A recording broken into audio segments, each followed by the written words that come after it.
Championship Television. 1, 2, 3, 4. Welcome to the center of the college universe. Who needs hype when you have a Florida-Miami game? This is not just some rivalry. This is one-on-one combat. Brothers and sisters, I don't know what this world is coming to. In a series filled with bad blood, the Gators take on the Canes in a Sunshine State grudge match.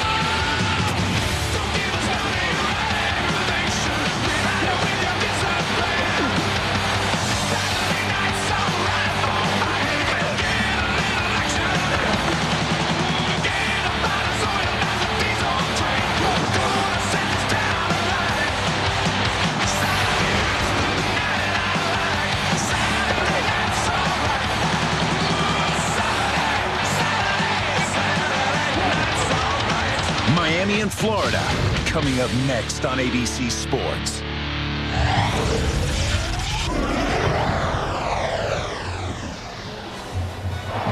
A fly over Miami will give an extra jolt to an already amped sellout crowd at the Orange Bowl.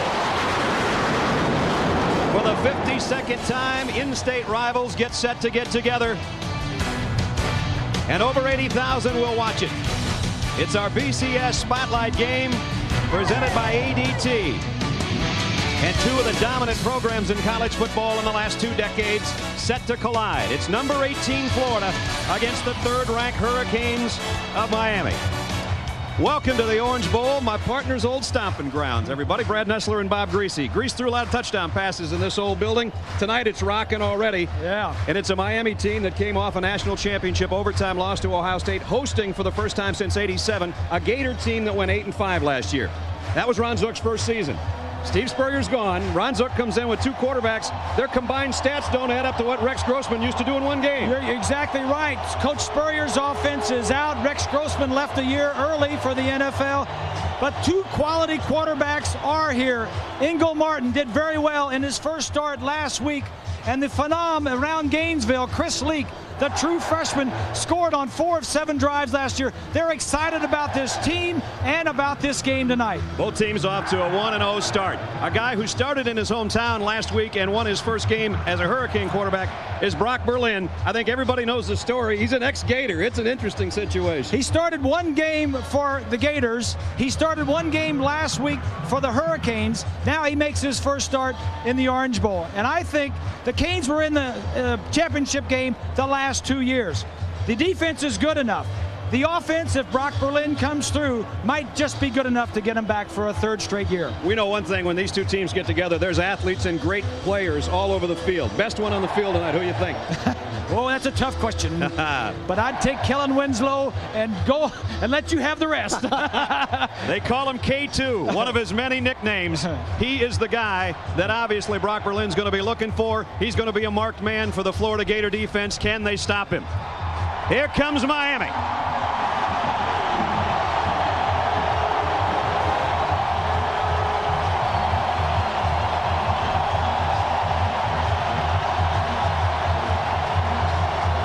They've won 22 straight on their home field. Can Florida turn that around? We'll find out tonight. Right now, let's go to John and Terry in New York. Get set. Florida won the toss and deferred. On a hot night, 87 degrees, 67% humidity. There is a little bit of a breeze. Bob, you're down on the field before the game. Is it going to be a factor? You know, I think this is a good idea. This game is at night because it was in the afternoon. Boy, they'd be going through players like mad. But the wind will be a factor a little bit. I just hope the rain holds off. I'm looking for some sparkly, some fireworks and some sparkles here tonight, both from the offenses and the defenses. The weather's been good to us today when it was so threatening with a hurricane over Bermuda and a tropical front that's been moving over Florida. But we haven't had any rain today. We had a lot in the last 2 days. That's Devin Hester. Matt Petrovich to kick off. And we're underway in Miami. Hester from the 3. Streaks across the 30. He might be gone. Petrovich, the kicker, to beat. Forget it. It's going to be a touchdown.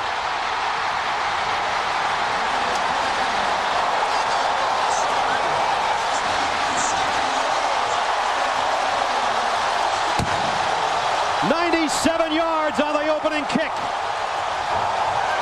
Flags are down. Hester took his helmet off. It'll be a penalty against Miami, but the touchdown stands. Hester may not know that because he is a true freshman, only playing in his second game as a Hurricane. Unsportsmanlike conduct for the removal of the headgear. There's the guy that just scored in the opening 13 seconds. Well, I said there was going to be some fireworks on offense and defense. I forgot to add special teams as well.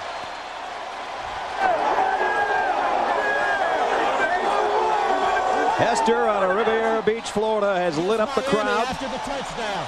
The touchdown is good. As if they needed any more lighting. This is a new rule this year. Unsportsmanlike conduct in the end zone after an offensive touchdown. The defense can take the foul on the ensuing kickoff. So the Hurricanes will kick it off from their own 20. John Petty in for the extra point. Just like that. Petrovic's kick was a good one. It even sailed a little bit to that corner at the 3-yard line. Watch up ahead of him. The blocks that are made. 3 guys, 4 guys getting blocks, and then the spaces. And Hester, one of the fastest guys. Larry Coker was saying this week, you don't realize how fast he is.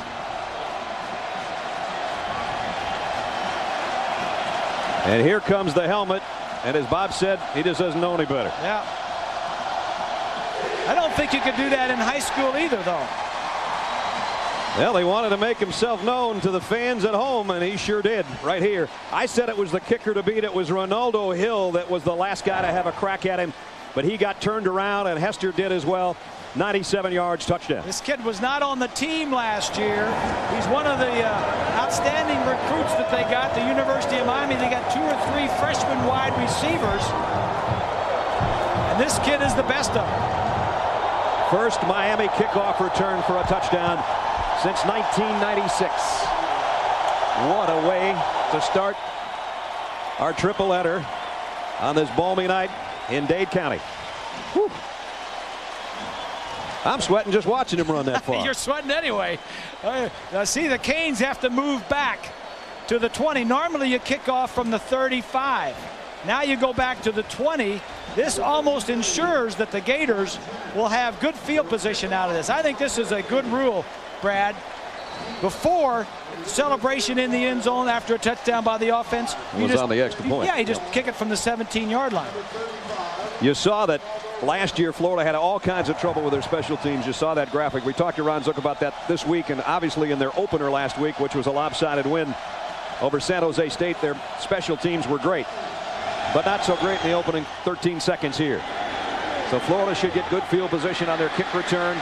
Andre Caldwell, and Caldwell trying to turn the corner, and he gets out in the open space all the way to the 40, the 39-yard line. Anything you can do, I can do better. Caldwell is Florida's true freshman wide receiver that they have high hopes for. Got a lot of young people on this field tonight. So a great starting position for the Florida offense led by that guy, Engel Martin. As Bob said, Martin will start, and probably by the 3rd series, we'll see Chris Leak. There's Engel's numbers from last week in his first career start. He's a guy that punted last year for Florida, even played wide receiver in 8 games. So kind of Mr. Everything last year, sitting behind Rex Grossman. Look at this down here. Tough to defense that. That trip set to the near side, and Martin keeps it on the ground inside. Nice tough run to about the 35 for Rand Carthon. Let's take a look at our Outback Steakhouse starting lineups. Here's the big fellas up front. Max Starks is kicked out from guard to left tackle. He's their best. Snell, DeGore, Butler, and a hand round out the front 5.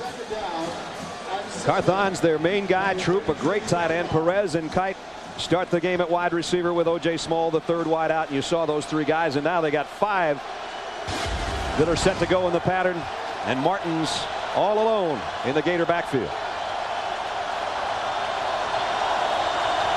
Better hurry. And took too much time. Get it off.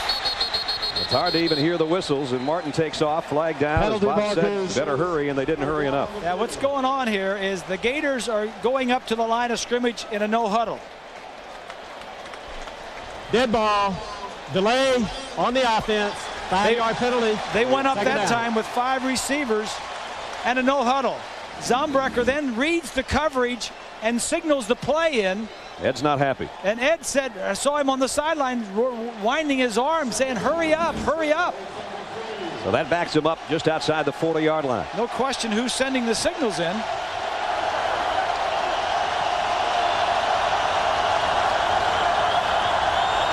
Martin from the shotgun with a blitz.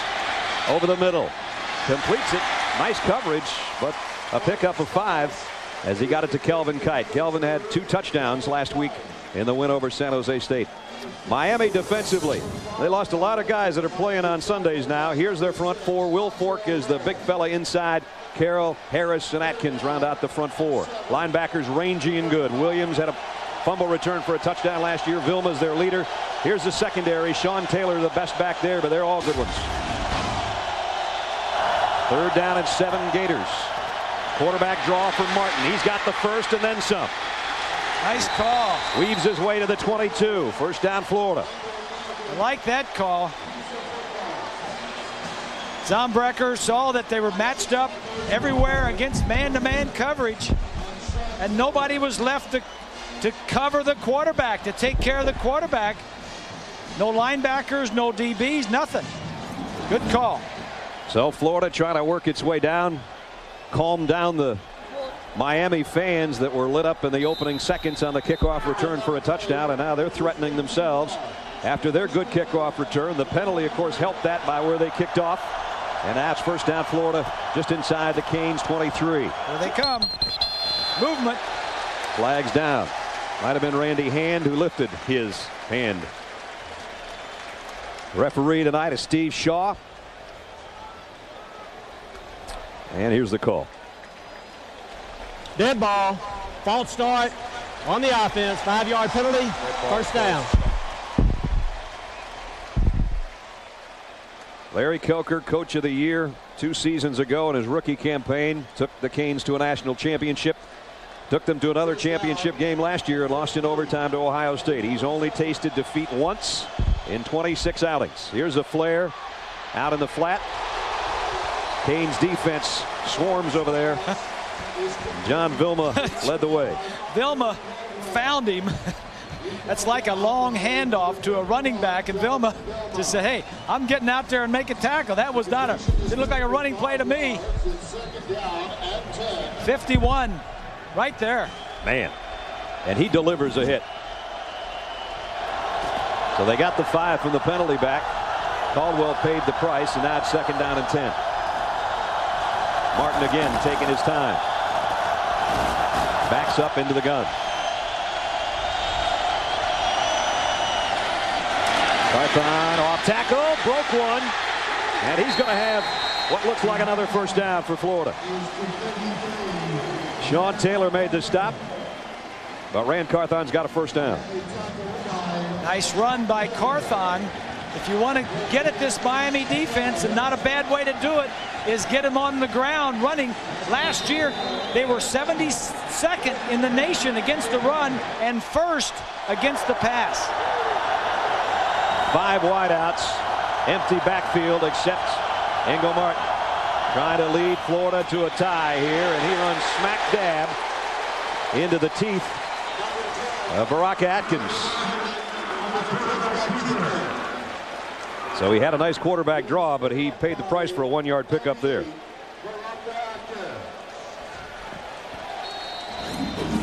Watch over here. Atkins is just going to do a little swing to the inside. The little game, the 2 linemen twisted right into the quarterback.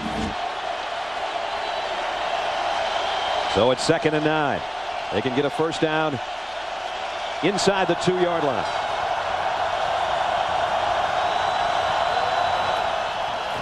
Handoff inside. Carthon straight up the middle. And he's inside the 5. Didn't get a first down, but a nice gain. Florida's done very well under Ron Zook in the red zone. When they get down there, they've scored on 48 of 57 possessions. So this is possession number 58 upcoming. And boy, would they love to tie this ball game up and settle things down. You just give up a touchdown like that on the opening kickoff, and it takes a lot out of you. Yeah. And again, running right up the middle, inside the ends, running right at the inside tackles of the Hurricane defense.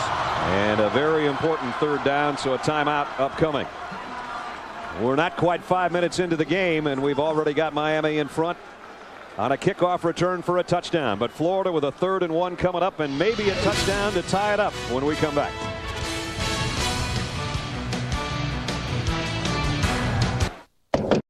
A huge 3rd and 1 coming up for Florida. They took the timeout to make sure, exactly sure what they're doing. They can get a first down inside the 2. A touchdown would tie it. Smalls in motion. Martin rolls that way. He's in trouble, and down he goes. DJ Williams, the outside linebacker, with a sack. And a loss of 6. They had a man open in the end zone. If he would have found him soon enough.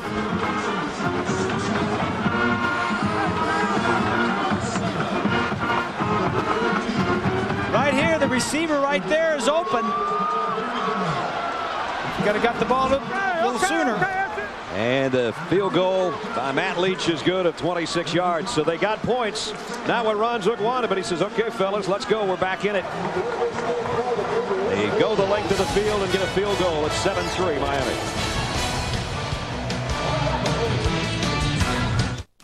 ABC Sports presentation of college football brought to you by Outback Steakhouse. No rules, just right.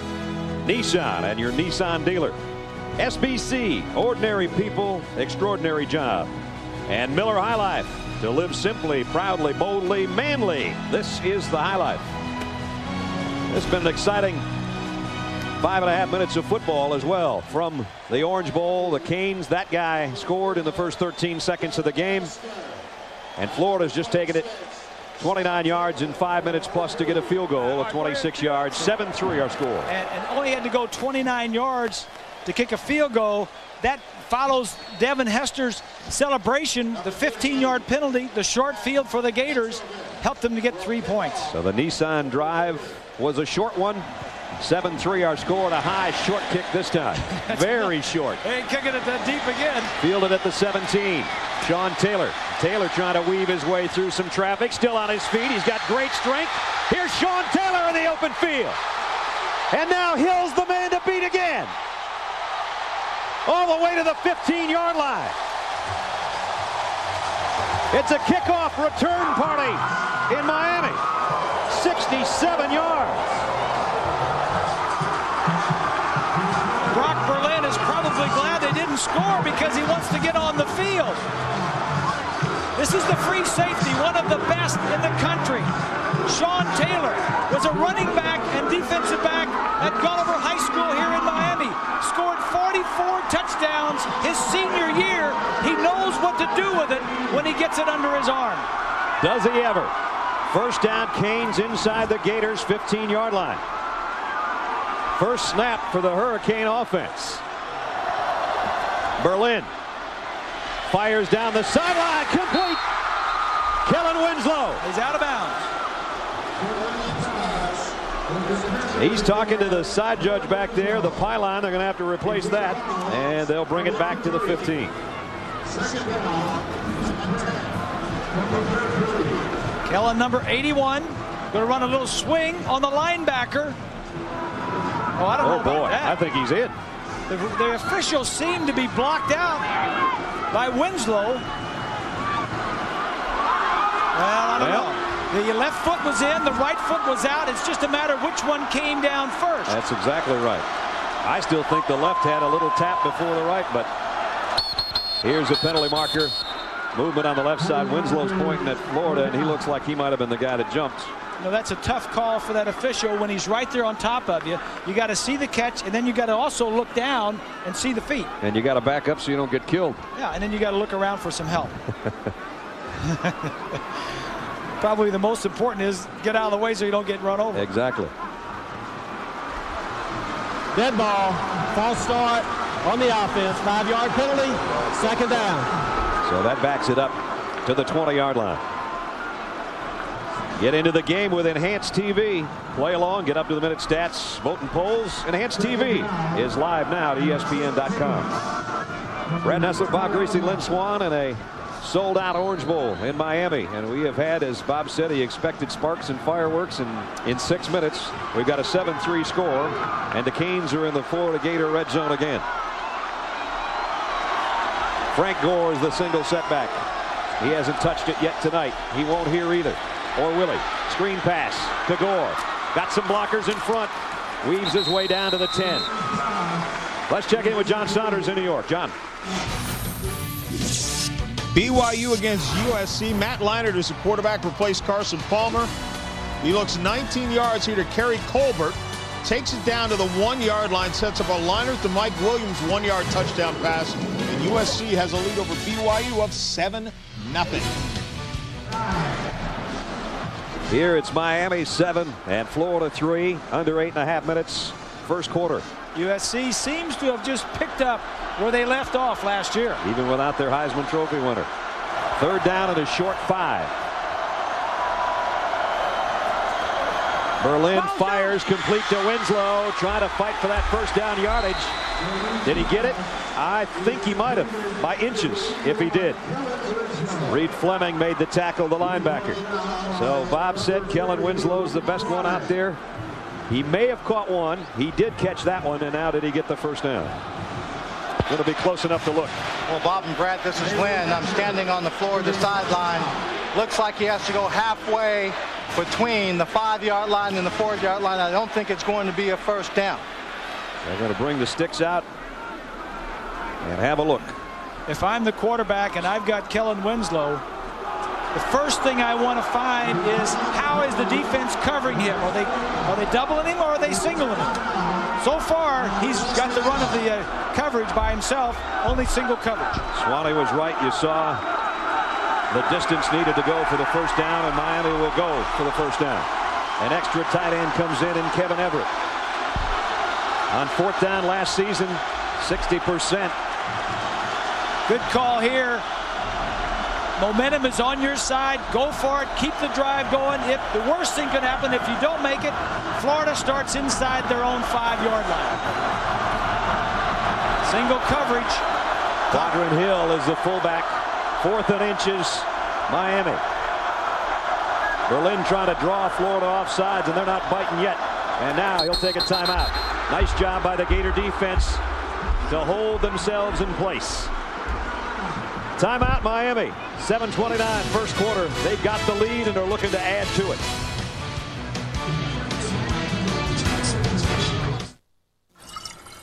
Before the timeout, Miami tried to draw Florida off sides to get the first down on 4th and inches. They'll go for it anyway after the timeout. I still like the call. The kicker is a freshman. Both kickers for Miami are freshmen. I got my chances. Single coverage up here. It'll be Berlin with the quarterback sneak, and he's got it easily. Brock Berlin gets it 1st and goal for the Canes. Followed Chris Myers, one of the offensive captains, off the right guard. And it's 1st and goal. Big number 64 there is Butler. He's starting at making his first start at right tackle because of injuries in that offensive line.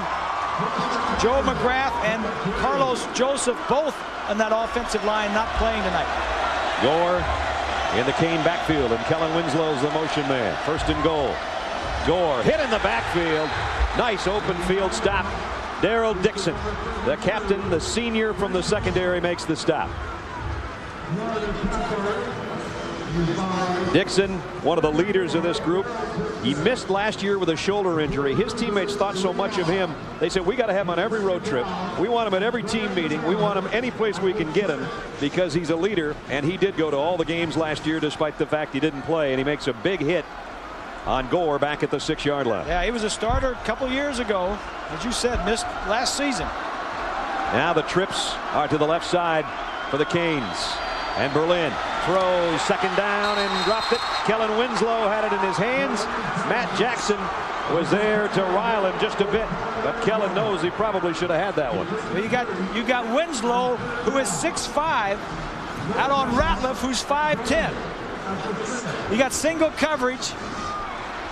Now that's not much of a route. They were looking for, we saw him work this in the practice the other day. He was looking for bump and run. Ratliff had no part of that. He'd been better off if he just wanted him to throw it out there, and Winslow was just going to position himself. So now it's 3rd down and goal. 3 wide out group again for Berlin. They're going to blitz him. Quick drop. The throw's a slant. It's incomplete. Nice coverage. Johnny Lamar had inside coverage on the intended receiver, and it's going to be a field goal try coming up now for the Canes. The strength of defense for the Gators is that secondary. They lost their front 7, all defensive linebackers, all the defensive linemen, but the DBs are pretty good. So the Gator fans are happy that their defense slows down the Canes, and John Petty comes in to try a field goal. Petty missed his first one of 42 yards last week and then hit from 23 and 32. This is a 22-yard attempt, but before it, we're going to have a flag. This is not an easy angle on the right hash mark for a right-footed kicker.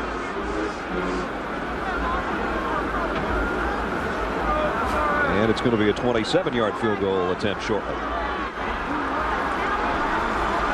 Dead ball, false start on the offense, 5-yard penalty. Yeah, I think moving it back 5 yards makes it easier. I was going to say, you were talking about the angle. This should help it. Joel Rodriguez, number 70, is the guy that came out of his stance a little bit there on the left side. The 2 kickers for Larry Coker graduated. They had both been 3-year starters. Never had to worry about that facet of the game. They had that taken care of. Petty from 27. And he's got it right down the middle. So another great kick return. This one by Sean Taylor for the Canes. But Miami's defense, Ron Zook's group, tightens up, forces a field goal. Miami's field goal makes it a touchdown difference. 10-3 here with 6:08 remaining first quarter. Let's check out elsewhere what's going on as we head to Times Square Stadium in New York. Here's John. Well, you guys have 2 of the powers out of the state of Florida. Here is the 3rd. Florida State against Maryland. Greg Jones, how is that knee? Looks like it's holding up pretty well. Big guy rumbles and shows the speed at 250 pounds to the end zone. 44 yards in the touchdown run. Florida State grabs their first lead of the game, 14-10. Good to see Greg back and healthy. Yes. It's a good game going on in the ACC here. It's Big East and SEC. Miami soon to be an ACC member starting next year. A lot of Gator fans here, and on the other side are Gator haters, the Hurricane fans. A packed house at the Orange Bowl.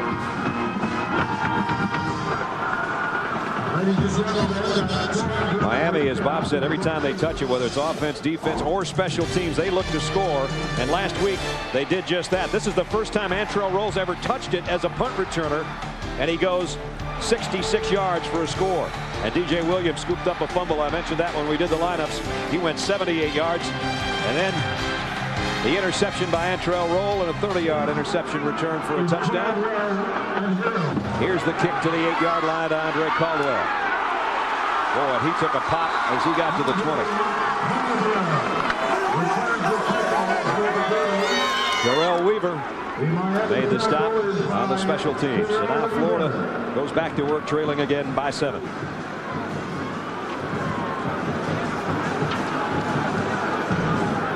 And it'll be Ingle Martin still at quarterback. As we anticipated, he'd play the first 2 series, and then the true freshman Chris Leak would come in as the signal caller.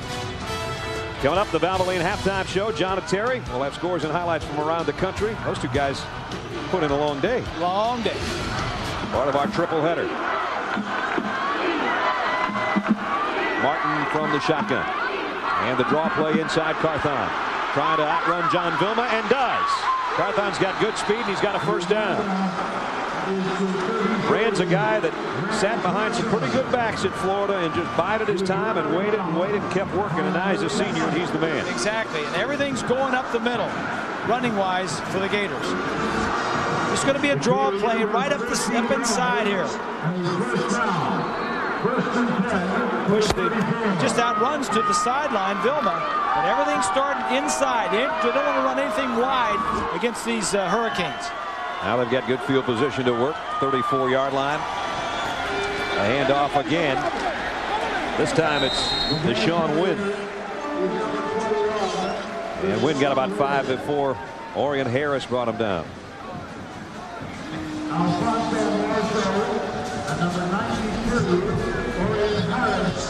Wynn got his feet wet last week in the win over San Jose State. Had 6 carries last week.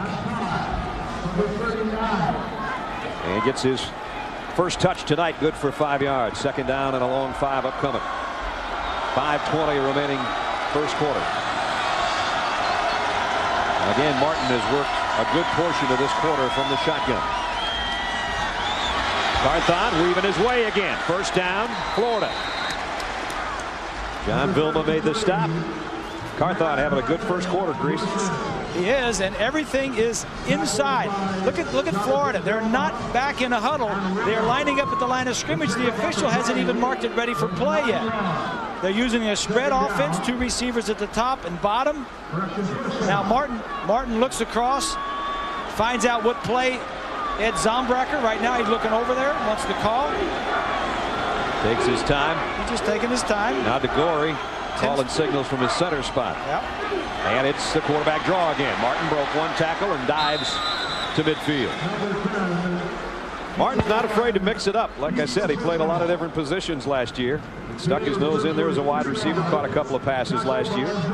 Punted most of the season for Florida. The only game he didn't play in was the Miami game a year ago, and that was a shellacking at the Swamp, 41-16. Gators would like to pay Miami back for that tonight.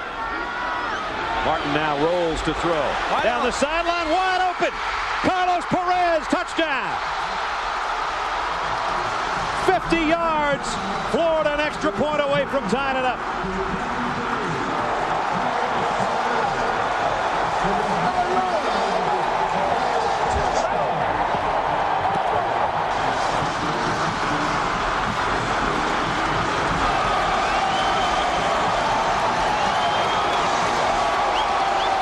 Just like that, Florida about to tie it. The way you beat Miami is run inside between the ends and throw deep on their corners. Florida has just got that recipe down to perfection tonight. Extra point is good. We're deadlocked at 10. Some confusion, obviously, in that Kane secondary, Bob, because Perez was all by his lonesome. This is Jennings on the outside. He's got help from Sykes right there. Sykes blows the coverage. He just comes up. He's supposed to have the deep outside. And Bob, I think what happened is Sykes took a peek inside, saw the quarterback scrambling to the outside, thought he was going to make the move, and then he just went right by him, left his position. And Randy Shannon has talked to his team a lot this year about staying in your position, not blowing the coverage, trying to make an individual play. Perez, a career-long reception of 50 yards for the touchdown. That's a happy offensive coordinator right there. As you saw, Ed Zombracker going up and down the line there. His 8th career touchdown for Carlos. What they're not doing, they're not sitting in the pocket and allowing Miami to put pressure on the quarterback, because they can rush the quarterback. That time they knew it was going to be a pass, so he got him outside the pocket. They broke the coverage. Perez got down the sideline. Martin put it on the money. So now we're even at 10. And Florida, Matt Petrovich set to kick. The kickoff returns have been unbelievable. 97 yards for a touchdown for Hester to open the game, and then 67 for Sean Taylor the second time on a high short kick. This one is that same high short kick to the 20, and somebody called fair catch. And so that's where Miami will start right there. Next Saturday, we've got another terrific college football regional tripleheader for you. At noon Eastern, you'll see defending national champ Ohio State against NC State or Arkansas and Texas. Then at 3:30, Notre Dame takes on Michigan in the Big House. And at 8, you can catch Penn State, Nebraska, Georgia Tech, Florida State, or Illinois, UCLA. Check your local listings for the games in your area. A lot of surprises today. A lot of shocks around college football in this early part of the season. Florida would like to join that group and knock off third-ranked Miami, and they're off to a good start, even at 10 apiece. There's Don Solinger. He is the special teams coach. He's got to be pretty pleased with his guys. Just inside the 21 is where the Canes will work this time. Play action on a bootleg. Look out! Berlin just got leveled from behind by Ray McDonald. McDonald off to a great start in his young Gator career. That's his second sack of the season. 4 minutes left in the first quarter. There have been so many fireworks we haven't had a chance to take a look at our Outback Steakhouse starting lineups for the Canes. And here's how it looks. The big fellas up front. Winston at left tackle. Former tight end Carey, Rodriguez, Myers, and Butler up front. Frank Gore, the starting tailback. The fullback is Hill. Winslow, the tight end, Beard, and Moore. Two of the many wide receivers they'll use tonight. It's second down and 16. And now flags down.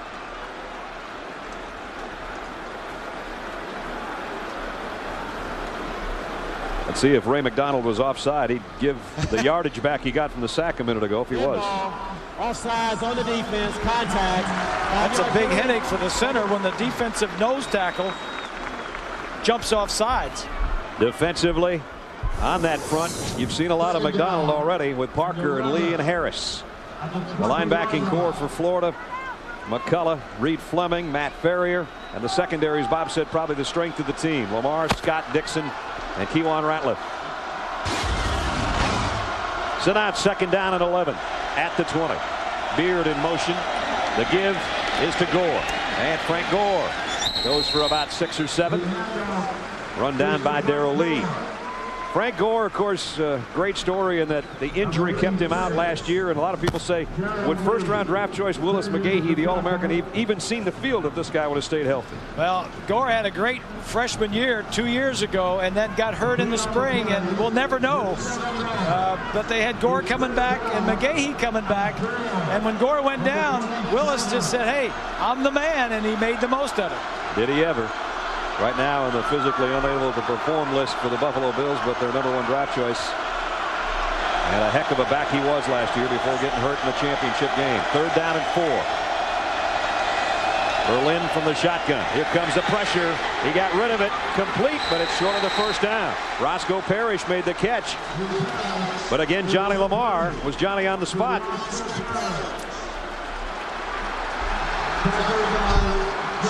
Fourth down.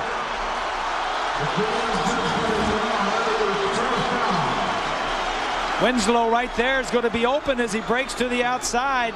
Berlin elects to go for the first down and the sure catch. Have to punt it away. And Brian Monroe is a freshman punter. Trying to keep those hands dry on his hips right now as he'll take the snap inside his own 15. Flags are down as he gets off a wobbly kick. It tails to the far side. It'll be fielded at the 29 on one hop by Kewan Ratliff, who's a dangerous return man. But again, a penalty marker at the line of scrimmage. So let's see what that's about. At the punt was 33 yards.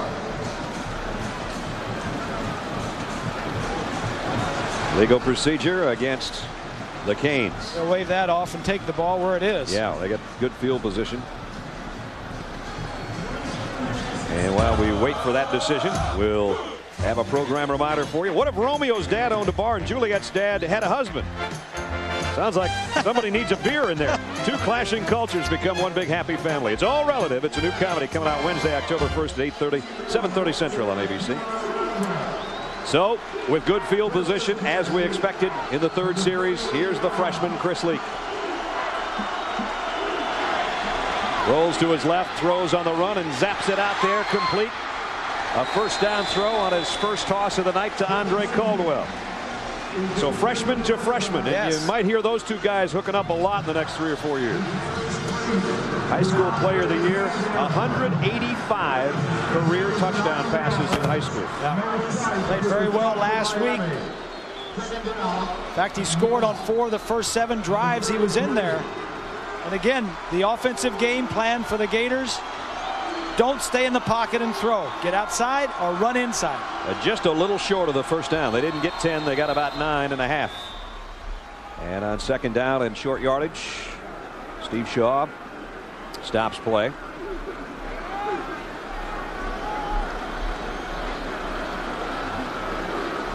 Reset the 25-second clock. The 25-second clock did not start. Meanwhile, the game clock has less than a minute in this first quarter, and it has been everything we expected and then some. Second down, less than a yard. Chris Leak in the shotgun. Set to throw and fires one. Should have been caught. Dallas Baker had it and dropped it. And Baker might have been off to the races had he been able to hold on to that. And that's 3rd and 1. He's got a hurry up play here. Take a look at this one. Should have been caught. Right through his arms. On 3rd down, Carthon. First down run for the Gators. Another tough run by Ram Carthon. First down, Florida. Florida doing a nice job of mixing up the tempo of the game. They're never huddling. They're always at the line of scrimmage. Sometimes they take their time and run the clock down to 2 or 3 seconds. Other times, like right then, they hurry up, line at the line of scrimmage, and run a play. Zombrecker, the offensive coordinator, oftentimes will look at the defense, signal out to the quarterback, and call the play, and then let him go. Seatrick facing is the tailback now. Play action to him, and the throw out in the flat. Kind of a dangerous toss intended for his tight end Ben Troop, who couldn't handle it. Sean Taylor was out there in coverage for Miami. Brad and Bob Carthon's coming back into the ball game, and as we watch him get onto the field and get ready for this next play, he is an important key to this ball game. Everyone understands that to have any success against this Miami defense, you have to run the ball. But prior to this game, the most he'd ever carried the ball in one game was 14 times. Minuscule when you need a great running back. Yeah, good point, Swally. And Randy Shannon, defensive coordinator for the Canes, says, I think he'll carry it at least 18 tonight. He's off to a good start here as he's over 50 yards in the first quarter. Rand Carthon. And we've got an injured Florida player. Looks like Tavares Washington, their big tackle, and it is a junior college player, just came in this year. Started the first ball game, but didn't start today as Max Starks moved out from guard to tackle. Now this is not good for Florida. Miami has not had to have a lot of yards per play because of their kickoff returns. Meanwhile, Florida is just chomping away at 7.4 per. If you would throw the return yards in there from special teams, Miami would have a lot. But as it is offensively, they only have 16 yards. The rest was done on the kick return. So the attention now turns to the big fella, 300-pounder out of Greenville, Mississippi. Well, both teams scored on their first 2 possessions, and then Miami just punted it away on their last one. You and I were talking last night. We said, wouldn't it be fun to get in one of those 38-36 type things? We're kind of on pace right now. Hester's the guy that scored the opening touchdown, 97-yard kick return. If you just joined us, that's how the game opened up.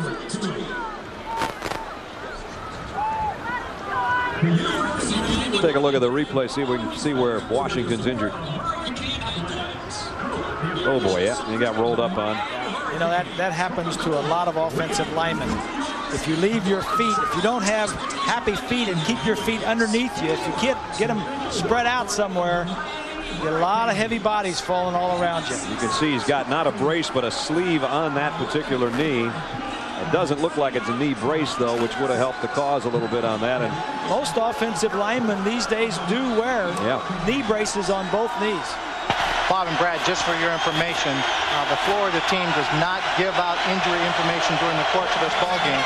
But we'll just keep an eye on him, see what they do to him, see if he can come back into the ball game. All right, Swanee. At the 38, crowd coming to life. 3rd down at 10. The freshman quarterback, Chris Leak, in trouble. On the run, weaving his way through traffic, but down he goes. John Square squared off and dropped him. And it's 4th down. Chris said in high school I could outrun those defensive linemen. That's the end of the first quarter, and a good one it was. Miami struck early, Florida battled back. The end of one at the Orange Bowl. The Hurricanes 10, the Gators 10.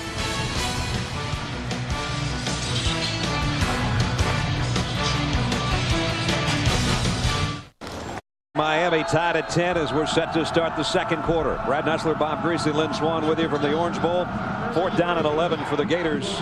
Eric Wilbur set to punt, and Roscoe Parrish back deep for the Canes. Wilbur, a freshman.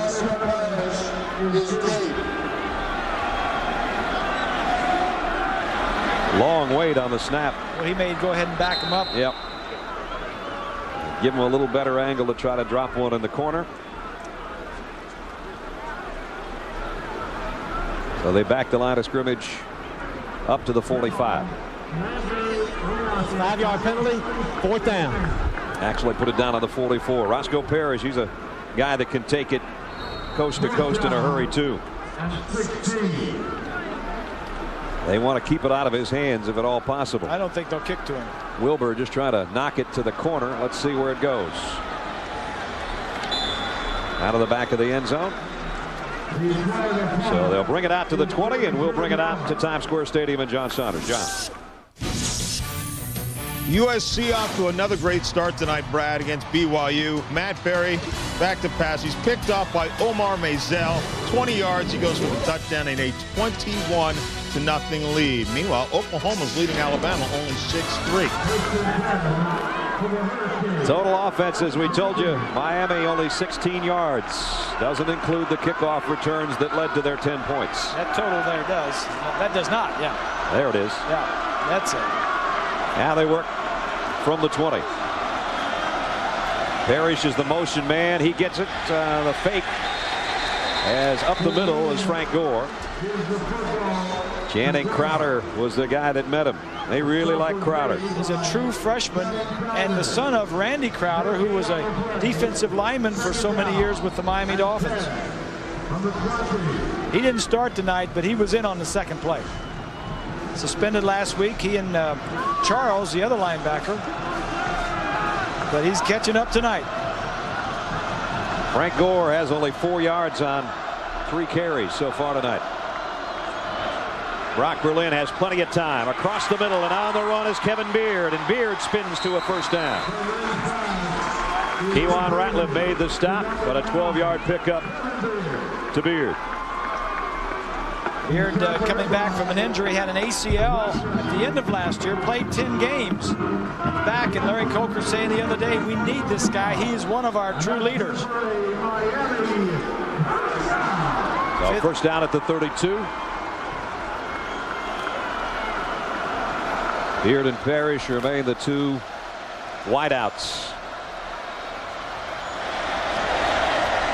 Hill, the fullback, now gets in front of Gore. Pump fake by Berlin, wanted to go deep and hammered from behind again. And Florida taking it, but the play has been whistled dead. And Channing Crowder is making Brock Berlin look like chowder right now. Number 55. Right in front of you, Chowder. Crowder does a nice job of avoiding the block of Winston. Winston tried to throw a little cross body block. Brock did a good job of just getting his arm going forward, or that would have been a fumble. Well, Winston, the left tackle, was a tight end last year, converted to tackle, and has been doing really well. Second down and 10.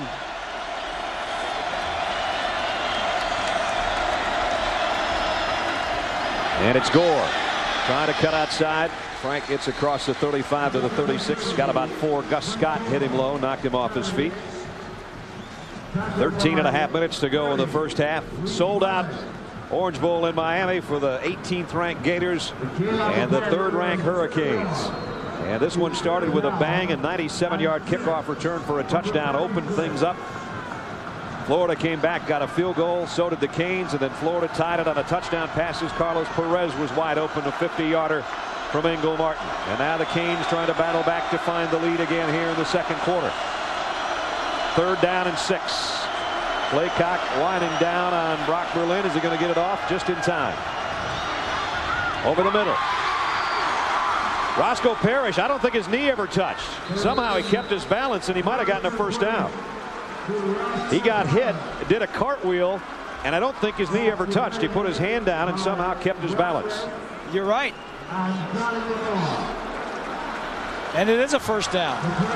Unbelievable balance. Coming from the left side, Roscoe Parrish.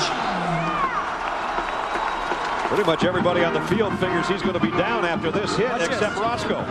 Wow.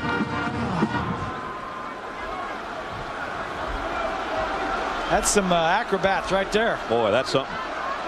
First down on a great effort by Parrish at the 43.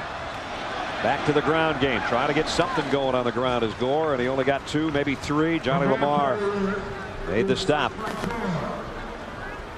It's not easy sledding right now, the rushing attack for Miami.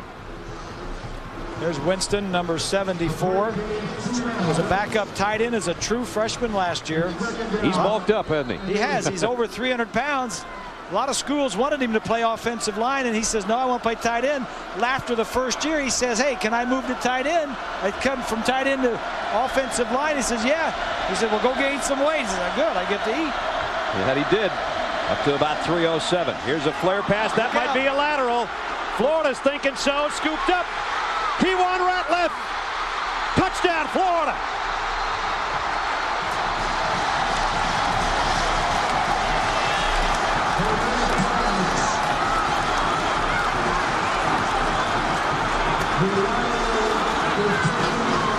The rule is if the ball is thrown backwards, it's a lateral. Ratliff all over that intended pass for Gore. Florida takes its first lead of the night, and the Hurricane fans are shocked by that one. Trying a 2-point conversion attempt. It's incomplete. Reed Fleming snuck out there, but flags are down on the play as well. Sean Morton, the holder, is the guy that had the pass attempts. Illegal formation, 6 men on the line of scrimmage on the offense. Penalty is declined. The point is no good. And so they don't get the extra, nor do they get the 2. And Coach Zook talking to Morton, the guy that tried the pass. So it's 6 points on the fumble recovery by Kewan Ratliff for a touchdown. Gators in front. On an uncharted island, 12 fierce competitors have gathered for the Capital One Mascot Island Challenge. We've separated America's favorite mascots into the polyester and wool blend tribes. First event, Iron Mascot Marathon.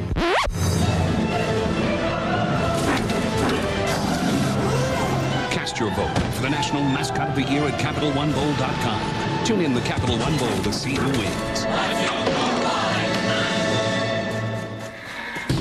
One thing that can break up any party? A broken chip. Get Tostitos Gold. The Tostitos that are made extra thick. Perfect for hearty dips. Tastes so good, you never know who'll show up. So, guy goes into a bar.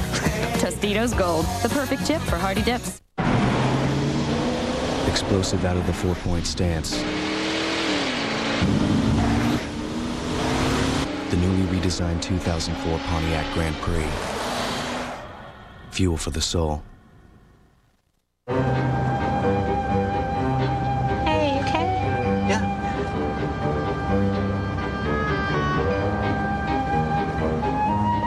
Life's little expenses. Another good reason to keep your car around. That's why at 75,000 miles, switch to Valvoline's Max Life. Its added ingredients help prevent wear on critical parts. Hello, gorgeous girl.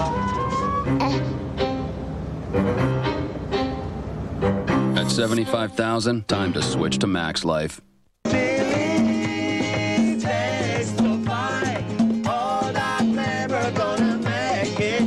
Spicy garlic shrimp, fire grilled chicken, and our famous baby back ribs. Chili's Fajita Trio.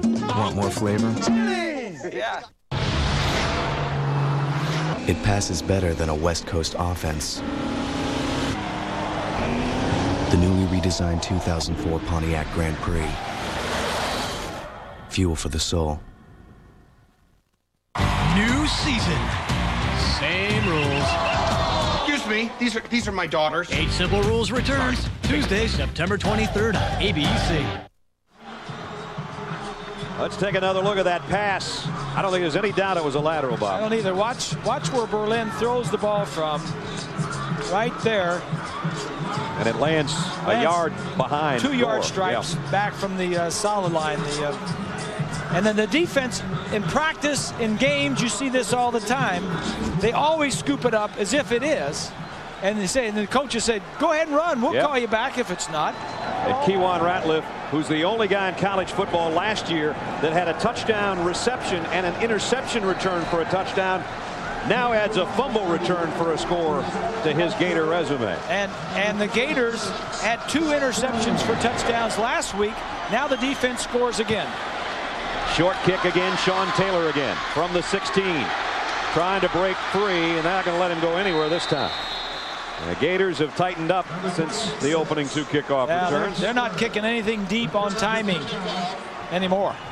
Kick it as high as they can and either force the fair catch or let their return group get down there and cover it. What it does, it messes up the timing of the return. You kick it high and to the side. That lets all of your defenders that are going downfield know I'm going to kick it high and to the right. So everybody go to the right. Brock Berlin, let's see if he's shaken now by what just occurred against his ex-teammates from Gainesville. Well, I thought he was rattled a little bit because he threw that ball to Gore a little bit quicker. And remember, Crowder let him have it a couple of times on the last series. They haven't gone to Kellen Winslow since the first drive of the night. He caught 3 of the first 5 passes that Berlin threw. Here's Gore finally getting some open space, and Frank Gore down the sideline and all the way out near midfield. Yeah, I don't think Frank Gore has really gotten in the groove yet this year. He laid out a year, played 1 game, got over 115 yards, but that run right there looked like the Frank Gore of a couple of years ago. He just ripped off 30.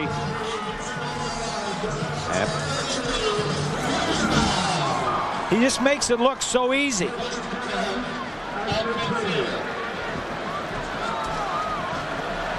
Gore with great speed once he gets that corner, and there's the move. Oh boy, that's a nice move he put on Daryl Dixon. Dixon almost hurt himself. To the midfield stripe, first down Canes. Now off play action. Who's Berlin want? Deep middle, got him, Roscoe Parrish, but he couldn't hold it. Play. Beautiful Dixon. Throw, and Dixon again, who was juked out by Gore, this time makes a play. Yeah, Dixon comes back and makes amends quickly. Good play offense. Good pitch and catch. Now Dixon's going to catch the ball. Right there. Just comes up, just knocks it out. Perfectly timed. Parrish catches it, doesn't have it long. Dixon knocks it out. Couldn't time it any better for receiver, quarterback, throw. Just a nice play by number 34. Second down at 10. 2 tight ends set now for the Canes.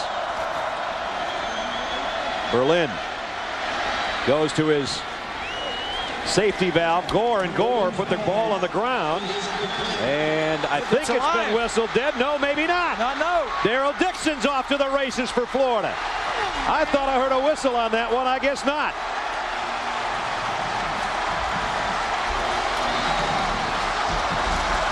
And Dixon, who made a great play on the previous snap, scoops up the fumble and goes 34 yards.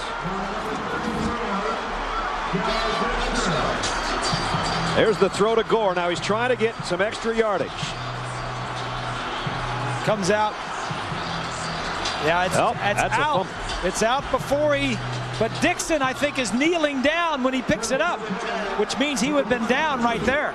He forced the fumble and recovered it and ran it back 34 yards by number 34. Not a bad play. Not bad for Mr. Nixon.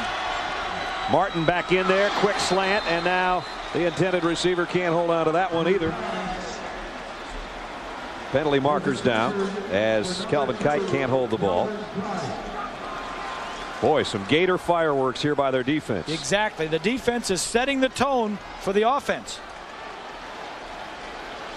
Let's go back one more time and check out number 34, who makes the hit that strips the ball right there. Yeah. Now he's down. Yeah, he's on the ground. So the ball should have been marked dead there and given to the Gators. Spot. Repeat first down.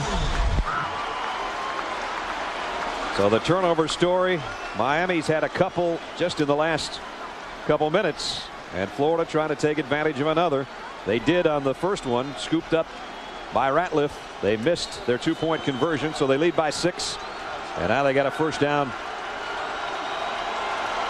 at 25. It is not 1st and 15, as you see right there. It's 1st and 25, and it's Ingle Martin throwing incomplete, intended for O.J. Small, and he got it a little bit too far out in front of him. Coming up on Monday night, Al Michaels, John Madden, and Lisa Guerrero will be in Philadelphia for a rematch of last year's NFC Championship game. Warren Sapp will lead the Super Bowl champion Bucks against Donovan McNabb and the Eagles. Monday night, 9 Eastern, 6 Pacific, right here on ABC. Big game coming up Monday night. Big one. That'll be a good one. Martin trying to throw a screen up in the air, almost intercepted. Alfonso Marshall had his hands on it and he dropped it. Let's go down to Lynn Swan. Thank you, Brad. Speaking of big ones, Monday night game, here's the big man, Warren Sapp. Warren, what do you have in plan for those? What do you have in store for the Eagles? We're just going to come out and give America a great show. It's going to be on ABC and everybody gets to watch. You know, last year you guys played the whole season. You know, everybody saw what a great team you were. You were hardly on national TV games. Now you open up the season on Monday night. It's the biggest show on earth, and got 2 of the best teams in America going at it, and it should be a great show. Let's do our Super Bowl bump. There we go. They both got rings down there, and flags are down. Tell you what, that guy, it's not fair for that guy to be a defensive lineman. Not only is he big, but he is smart and he is fast. There it is. He showed me that at an NBA game this year. That thing would be a bracelet for me. Look at, there we go. They're comparing rings. I think Warren's got Swanee's in size and maybe diamonds. I'm not sure. By about 5 carats, there maybe. You go. Bling bling. Yeah, his ring is a trophy. Mine is a ring. His is a trophy. I remember seeing Warren Sapp, I think when he was a sophomore at the University of Miami. He had been a tight end his freshman year. They moved him to defensive line. He was running 100-yard sprints with the defense. He was beating everybody, the defensive backs. In the last 20 yards, he turned around and ran them backwards. Pretty light on his feet for his size, that's for sure. Martin wide open across the middle. Andre Caldwell, the hit put on him by Antrell Roll.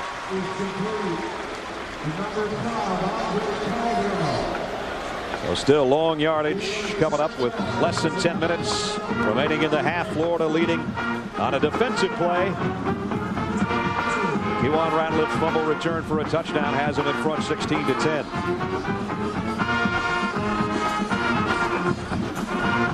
So 4th down and 23. They're going to try a field goal, I guess. I don't know if Matt Leach has this much leg. Well, or you got a good gimmick that you could run right here. This will be a 52-yard attempt, but it's going to be a quick kick instead. He'll try to pooch it to the corner. Oh, and he almost got it. Bounced at the 1, but into the end zone. And they'll bring it out to the 20-yard line. So the Canes will be back on offense, trying to regroup after having the early lead, but the Gators have snatched it from them. 16-10 Florida. Back at the Orange Bowl, you're watching the BCS Spotlight game presented by ADT. Florida shocking some people right now by leading 3rd-ranked Miami 16-10. 9:18 to go in the half. They don't lose too often in this building, do they? 22 straight they've won here. And this is the Gators' first trip into the Orange Bowl since '87. It's the 52nd time these two teams have gotten together. And Miami leads the series by just 1 game. Berlin off play action. Brock fires it out. Nice catch. Sliding down is Kevin Beard. Going to be about 2 feet short of a first down. Right now, here's our Pontiac high performance drive summary. Not a lot of driving. Yeah, this I don't like. No. The last 2 possessions for the Hurricanes both had fumbles. That's like having an emergency brake on your Pontiac right there. Yeah, turn that over. The Gators have had 2 possessions inside Miami's territory and only scored 3 points. And of course, if you're just joining us and you're wondering where in the heck the 10 points came from, then it was 2 long kickoff returns, 1 for a touchdown and 1 that set up a field goal. Now the ground game is starting to work a little bit though for Miami as Frank Gore takes it out to about the 38-yard line. Remember Tavares Washington, who injured that knee as he was rolled up on that play, and now on the bike trying to warm it up. Hopefully the big fella will be able to return.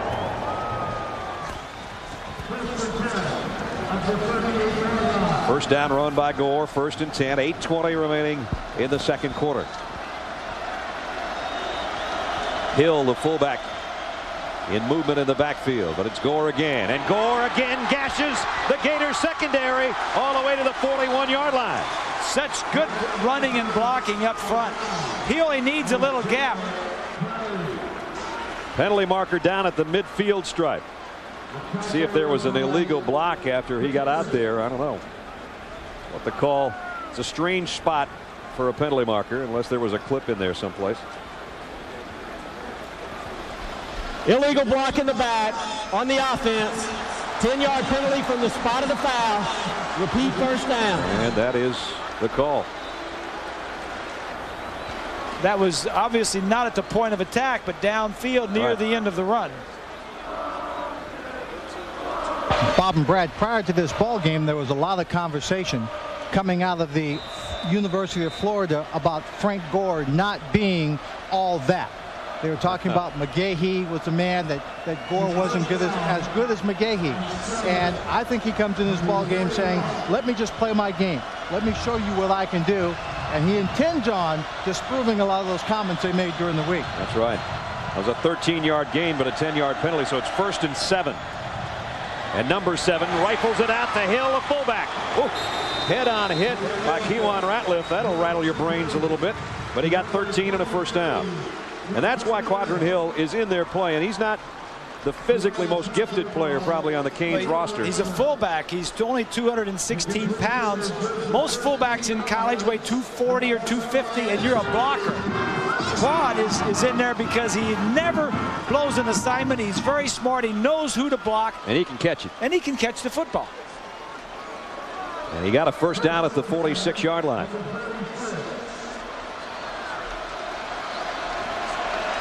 Gore, the single setback, 2 tight ends in for the Canes on first down. Throw intended for Kevin Beard, way behind it. Yeah, I think Brock Berlin is a little bit off. He's been throwing. That time he threw the ball way too quickly. The receiver wasn't anywhere near it. The completion before, about 3 or 4. Beard was running a curl and he threw it to the outside. It's definitely a quick pass, 3-step drop.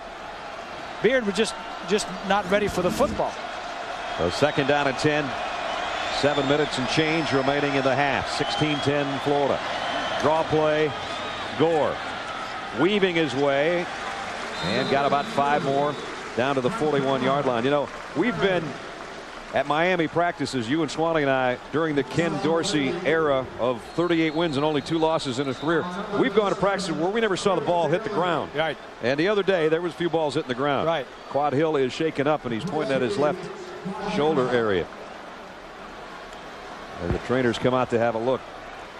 Well, Brad, I think you look back at just last year, they had one of the best receivers in the country in Andre Johnson, and you don't replace a guy like Andre Johnson easily. They've got a number of guys who have, right at this point, what I would refer to as potential. Somebody wanted to tell me that, young Moore is the future. He is one of the future greats. But I told him, I said, no, you don't go from potential to future to being great. What you do is you come out here, you have the potential, you get an opportunity, you take advantage of it, and then you become the now receiver. That's the one they're hoping becomes their now receiver. We got a timeout with 6:47 remaining in the first half. Florida leading by 6.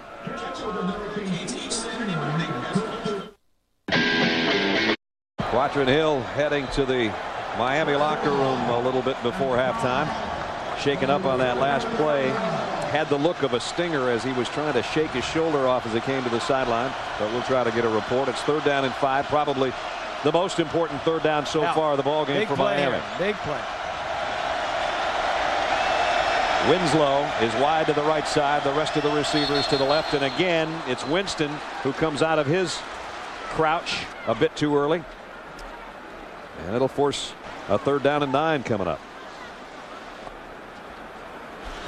Dead ball, false start on the offense, 5-yard penalty, 3rd down. Seems to me that Winston's getting a little jumpy over there because of what Crowder did on a couple of plays in some previous series. And he knows Florida's coming around that corner, and they've let Brock Berlin have it in the back a couple of times. And Eric's just a little jumpy over there. 3rd down and 9. Now Berlin directing traffic, and he'll work from the shotgun. Pressure's coming. Berlin steps up, fires, and Beard in and out of his hands. Should have had it. And again, some pressure was coming on Berlin, but he delivered a strike. They just didn't hold it. That's good playing right there. Good defense, good offense, good throw. You got to make the play. Right through his hands. Yeah. So a punting situation for Miami.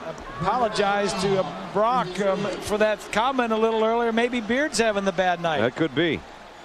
Monroe's punt bounces inside the 10. They can't quite get to it. Trying to get down there and down it. And Florida now will come out to the 20-yard line with 5 minutes and 44 seconds remaining in the half. ABC Sports presentation of college football brought to you by Pontiac, official performance machines of the NCAA. Circuit City, we're with you. Pacific Life offering insurance, annuities, and investments. And new Tostitos Gold, the perfect chip for hearty dips. When you've got Tostitos, you got a party. It's always a party in Miami. Brad Nessler, Bob Greasy, Lynn Swan, and about 80,000 of our friends partying at the Orange Bowl, where the Gators lead 3rd-ranked Miami 16-10. Ingle Martin remains the Gator quarterback. Carthon bouncing off would-be tacklers before Sean Taylor finally wraps him up. And Rand got about 4. And if Carthon, the name, rings a bell and you don't know Florida football, his dad, Maurice, now the offensive coordinator for the Dallas Cowboys with Bill Parcells, but of course he was a heck of a player on those 2 New York Giants Super Bowl championship teams, one in the 80s, one in the 90s. Quick pass out to O.J. Small. And O.J. spins his way out to about the 27-yard line. This is the 5th possession for the Gators and the 4th possession for Ingle Martin.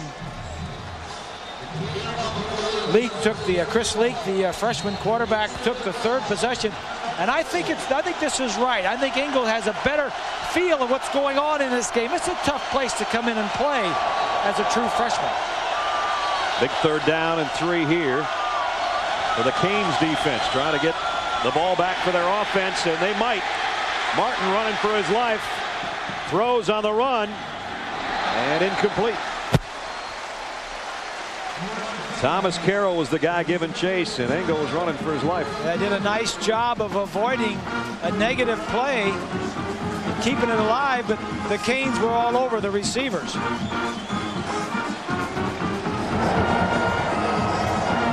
So they forced the punt. It's Ed Zombracker right there, the offensive coordinator. Does a nice job. Remember, Eric Wilbur is a freshman punter, and that's Roscoe Parrish. This time he's got a kick to him. Parrish waiting on it. Late fair catch. Nice job by the gunner down there to force the fair catch after a 44-yard kick. 4 minutes and 24 seconds, 2nd quarter of the Orange Bowl. Gators still in front.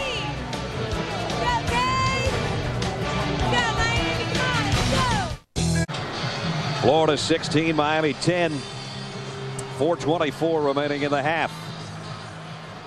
And the Canes with a 1st down at their own 29-yard line. Really, the kick returns have been the saving grace, or Miami might be out of this game completely. They're very much in it, but Florida leads by 6. Berlin pump fakes.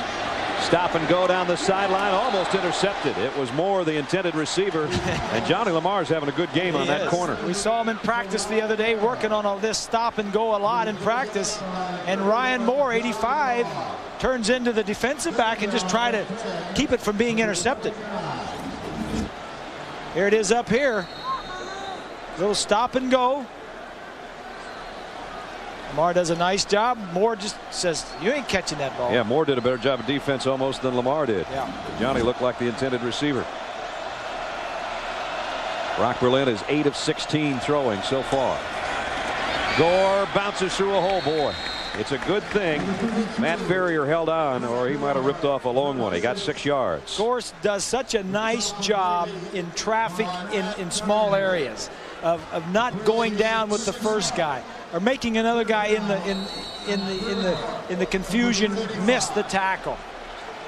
He averaged over 9 yards a carry in that freshman year that Bob talked about earlier, and he's over 7 yards a pop in this first half now, as Frank Gore is starting to get it in gear. But the Canes need 4 yards on 3rd down to keep the drive alive and try to keep scoring hopes alive here late in the second quarter. Gore hitting the backfield, broke that tackle, but he couldn't break away from the second. Dwight Jackson's the guy that got the penetration. Then Eric Holcomb held on to his ankle to bring him down. Coming up on the Valvoline halftime show, John Saunders and Terry Bowden will be at Times Square Stadium. John and Terry will have all the scores and highlights from around the country. A lot of interesting games today, some upsets, some great games still going on with Florida State and Maryland and Oklahoma and Alabama, and of course this 52nd meeting between the Canes and the Gators. 3 minutes left in the quarter. Off the side of Brian Monroe's foot, a terrible punt. There's a flag down. I don't know if he was blocked or what. It looked like he almost missed it. Well, like you said, he's a true freshman kicking in only his 2nd game. Again, a penalty marker down at the line of scrimmage. And Ron Zook already knows it's against the Canes. He says, hey, decline. Formation, 6 men on the line on the kicking team. That penalty is declined. He just shanks it. Yeah. It's a 5-yard punt. People don't understand the importance of special teams and the importance of kickers. We mentioned Miami the last 2 years. Their kickers, Capshaw and Sievers, had been here for 3 years and were kicking for 3 years.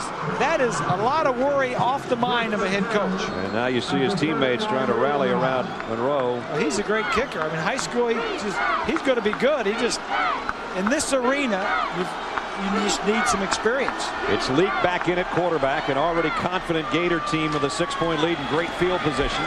On the ground is Carthon, and he goes to the 35. So plenty of time for Florida right now, and they stay with their rotation. Martin a couple of series, bring in Leak, even though it's late in the second quarter. They think he can carry them down, maybe get 3 more, maybe 7. Who knows? Ron Zook was telling me before the game on the field, he says, you know, this is the best way for us to go right now. But eventually he says, I want to get out of this. I want somebody to take over. Inside the 30 is Wynn this time. Hand lost his hat in the battle. Well, this is close to a first down. They're going to bring the sticks out. We've had a lot of excitement, a lot of fireworks, but really haven't been generated a lot by the offenses. The one pass, the long pass to Perez, that was a nice play. But with Grossman being out of here, a 3-year starter, had started 33 games, and Ken Dorsey not being here, he'd started 40 games. The quarterback play is not what we've seen in the past. That's right. Put it that way. Well, our yellow line doesn't lie. Our first down line is true to form, and it's a little over the length of the football, short of the first down. And Ingle Martin says, heck, when Rex was a sophomore, he didn't, he made mistakes too. And that's true. Yeah, it's growing pains. You have to start way back. All right. You love having Grossman or Dorsey throwing the ball and never having it touch the ground. But you have those for 3 years and you got to go back and train someone else. Deshaun Wynn stays in there behind Leak. 3rd down, less than 1. Leak trying to do it himself, but boy, is he met in the hole. John Vilma and Vince Wilfork were there to meet him, and I don't think so. I think he lost yardage. Watch this hit in the hole. Wilfork is the big guy underneath, and there comes Vilma. Vilma, a great hitter, a great player. He doesn't look big enough to be a middle linebacker. Yeah, 4th down is coming up with 1:34, and with this timeout, we've got a chance to look at our Pacific Life game summary so far in the ball game. Opening 13 seconds. How about Devin Hester, 97 yards for a touchdown to open the ball game. 7-0 at that point. Then Ingo Martin comes back, finds Carlos Perez wide open, blown coverage, 50-yard touchdown. Then Brock Berlin throwing to Gore. It's a lateral. Kewan Ratliff says, I'm taking this baby to the barn. And he goes in for the touchdown. They missed the 2-point conversion attempt. Field goals both ways by both teams, and that's where we stand at 16-10. A minute and 34 remaining in a 4th and inches coming up for Florida. And this is sort of Neverland because it would be a 47-yard field goal attempt for Matt Leach. They don't want to punt, obviously, from this point. Yeah, you got a lot of things going on the Gators sideline. You say, well, we don't want to miss it and give them the ball back, but we'd like to keep the drive going. You know, it's too far for a field goal. So you got to know what strengths they like. Their inside 3 offensive linemen are probably their best: Snell, DeGore, and Starks. Right. And I think that's why they tried the quarterback sneak, thinking that those were their 3 best linemen. Now they hustle up to the line. Leak gives it off to Wynn, and he keeps his legs moving, and I think he got it this time. Deshaun Wynn just kept grinding. He didn't get much, but he didn't need much, I think he was stepping on the backs of some of his offensive linemen. It did look like he wasn't hitting turf, did it? They unpile everybody. Florida says first down. It sure looks like one from that angle, obviously. And they want to be sure, so they are going to bring out the chain, but I think he got it by half the length of the football, maybe more. Larry Coker, he very seldom has to say anything in the locker room about his team being behind, much less ever losing. He's only had one speech where he had to talk about losing the football game, and that was the national championship. They got it by half the length of the football. First down, Florida. Now they hustle up to the line at the 29-yard line with 1:26 left in the quarter, trying to add to a 6-point lead. Leak will work from the shotgun with Kite and Small out to his left side. And Perez down to the bottom of your screen.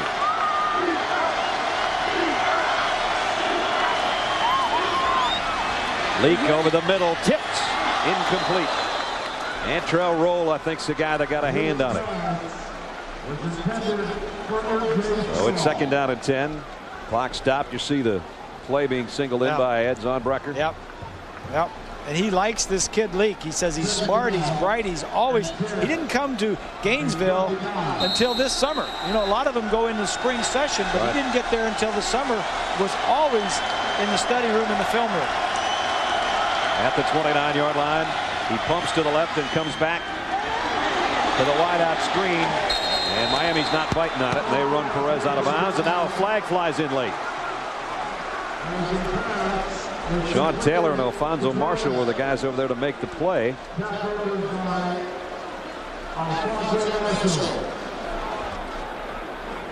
Sean Taylor looked like he was pleading his case, and he still is. I think he may have hit him out of bounds. It just took him out of bounds. There might be a double call here, guys. I think there might have been holding by Florida, and then maybe a late hit by Miami. There were 2 fouls. The first was a live ball foul, holding on the offense. That'll be 10 yards from the spot of the foul. Then there was a dead ball, personal foul on the defense.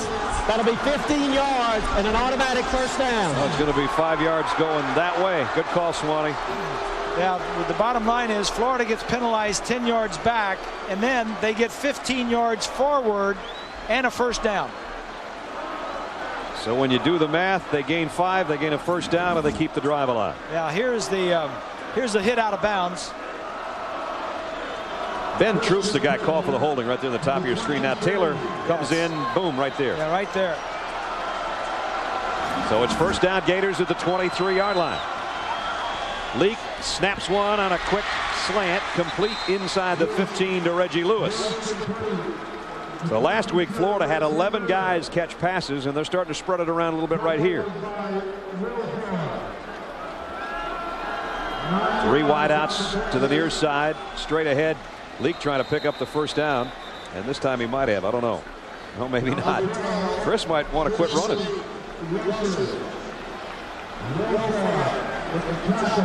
And he is short. So it's going to be 3rd down and almost a yard. 30 seconds remaining in the half. Florida leading. And it's Leak from the shotgun. So unless it's a quarterback draw, he's going to throw one here. Now he takes off, and he does throw to the end zone. Nope, out of bounds. Laid it out there for Dallas Baker. He came down with it, but he's out of bounds. He may have been able to run that ball, but decided to throw it. You can tell he has a lot of confidence in his arm. Yeah, I like what I see, and so does Ron Zook. Says he's going to be a fine player. He's 3 of 7, 19 yards. Bob and Brad, you can't tell a whole lot just by catching a few passes in pregame warm-up, but I did take the time to catch a few of Leak's passes while we're down in the field. And I watched the other guys throw the ball. Every single pass he threw to me, every time I watched him on the field, perfect control of the football, nice tight spiral, and a good whip on that arm. So, I mean, of the 3 guys, he just looks like the best passer. A timeout with 15 seconds taken by the Gators. Coming up Thursday, September 18th, meet a team who, under direct orders from the president, has only one mission. That's to keep us all safe. A new drama called Threat Matrix. Thursday, September 18th, 8, 7 Central on ABC. We talked about Chris Leak, the senior, the freshman, who through his high school career threw 185 touchdown passes, over 15,000 yards of passing. And I was thinking to myself, I wonder who the best receiver he ever threw to was. And Swanee just gave me the answer, and Swanee didn't even know we were doing this. Here's Chris Leak warming up before the game with our Hall of Fame wide receiver partner. And I got to tell you, you know, he was throwing a nice pass, but he took it easy on me. As soon as I stepped in, he smiled and he kind of lightened up. I walked up to him and says, look, you know, I know I'm retired. I know I'm retired. But you don't have to take that much off it, right? And my legs aren't quite the same as they used to be, but the hands are still good. The hands are still good. He just laughed and said, that's okay. I didn't want to hurt you before the game. By the way, folks, Swanee did not drop any. And we watched for quite a while. It's a 30-yard field goal attempt by Matt Leach out of Sean Morton's hole. Leach kick. It is good. Just barely. Looked like he pushed it too far to the right, but he tucked it in there, and Florida adds to its lead. So Larry Coker's team is going to go to the locker room down at halftime, and that doesn't happen very often. No, it doesn't, and I think it's the offense is just not getting anything done. The offensive line needs to pass block. It seems like more often than not that the quarterbacks are getting hit. Brock Berlin, every time he's dropping back to throw, and when he does have time to throw, they need to make something happen. Well, they knew that the offensive line would be a little bit of a question mark. I mean, you go back 2 years ago on the Miami team that was the national champions, and they had Bilba and Haji Razuli and McKinney. Romberg and Gonzalez and Bryant McKinney. I mean, come on. Yeah. Shockey was their tight end. That's a wall. Yeah, they lost 2 of those guys, 3 of those guys a couple of years ago, and 2 of them this past year. And they're all in the NFL. So that offensive line is all new from 2 years ago. Yeah, when you think about when Ken Dorsey first came to Miami, look at the talent he also had. He had Moss, he had Reggie Wayne, he had Bubba Franks at tight end, and he had a lot of support to help build his confidence. That's true.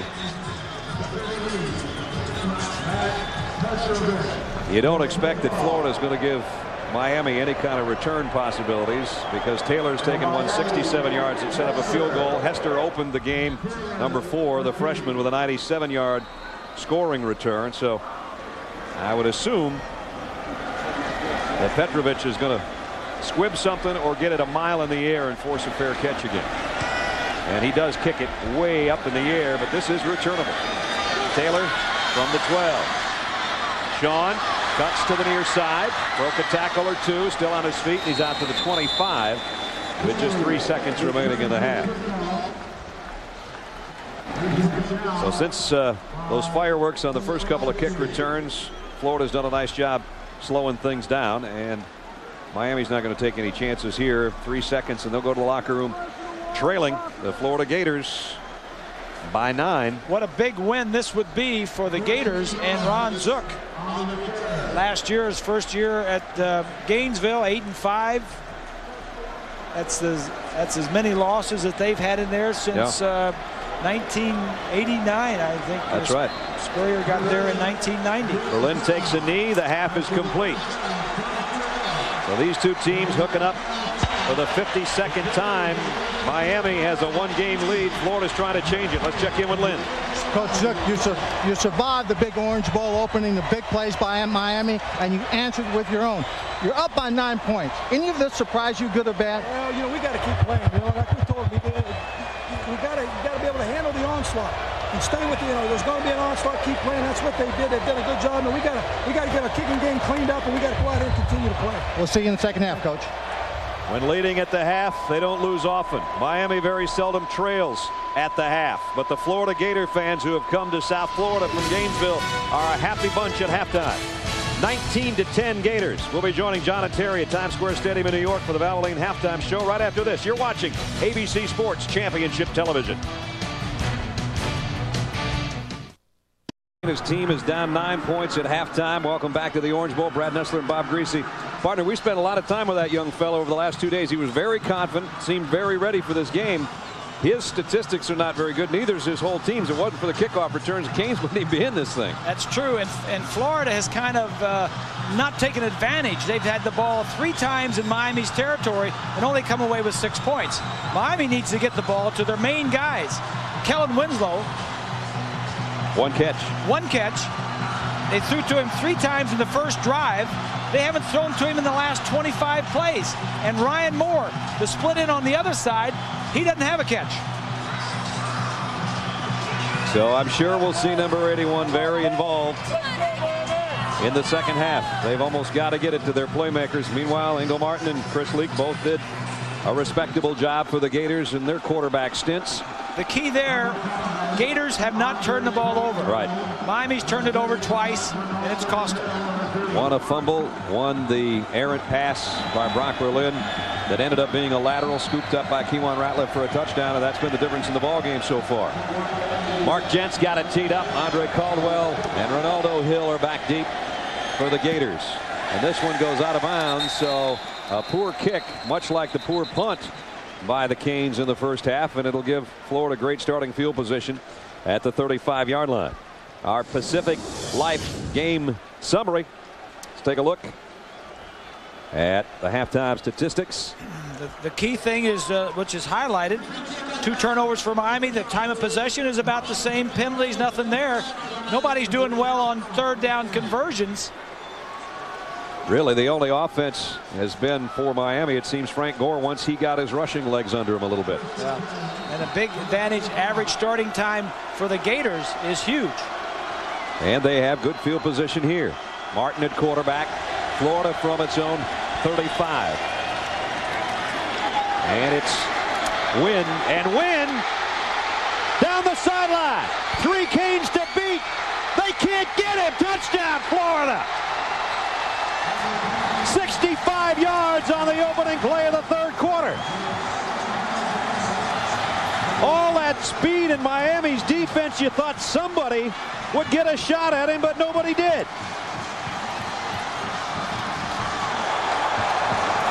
Huge play coming out second half for the Gators.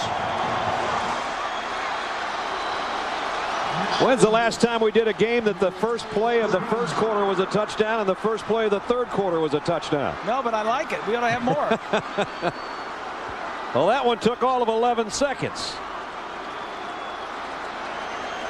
The Hurricane fans are in shock right now. Here's Florida with its swinging gate extra point. Will be assessed on the kickoff. So another flag. Unsportsmanlike conduct on Florida will be assessed on the kickoff, much like what happened to the Hurricanes after the opening play of the first quarter. So the Gator fans who've come down here from Gainesville are a happy group. A long way to go, but you very seldom see Miami in a 16-point hole. Wow. Let's go back and take a look. You know, they allow you to play with 11 guys. Miami only has 10. They got 4 here, 3 here, and these 3. That's 10 players. That's why there's nobody on the top of the screen making the play. There should be another safety in the back right back there. And Wynn broke 2 tackles, and then he just outran everybody.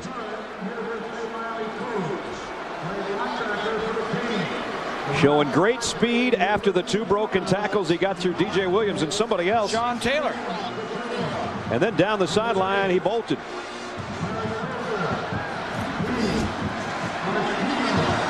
This is I dare say that Miami has not been down by 16 points at the beginning of the second half in a long, long time. It might be 3 years. It might be more than that. 23 unanswered points by the Florida Gators. But now they're going to be forced to kick off from their own 20-yard line again after the unsportsmanlike conduct call.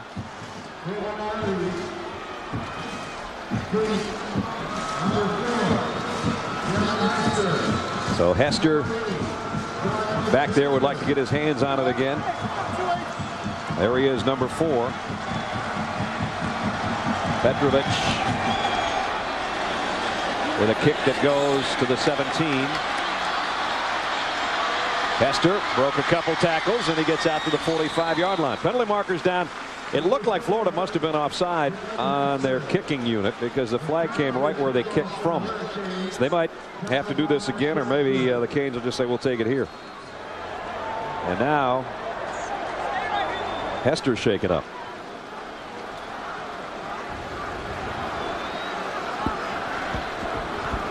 So the freshman out of Riviera Beach, Florida,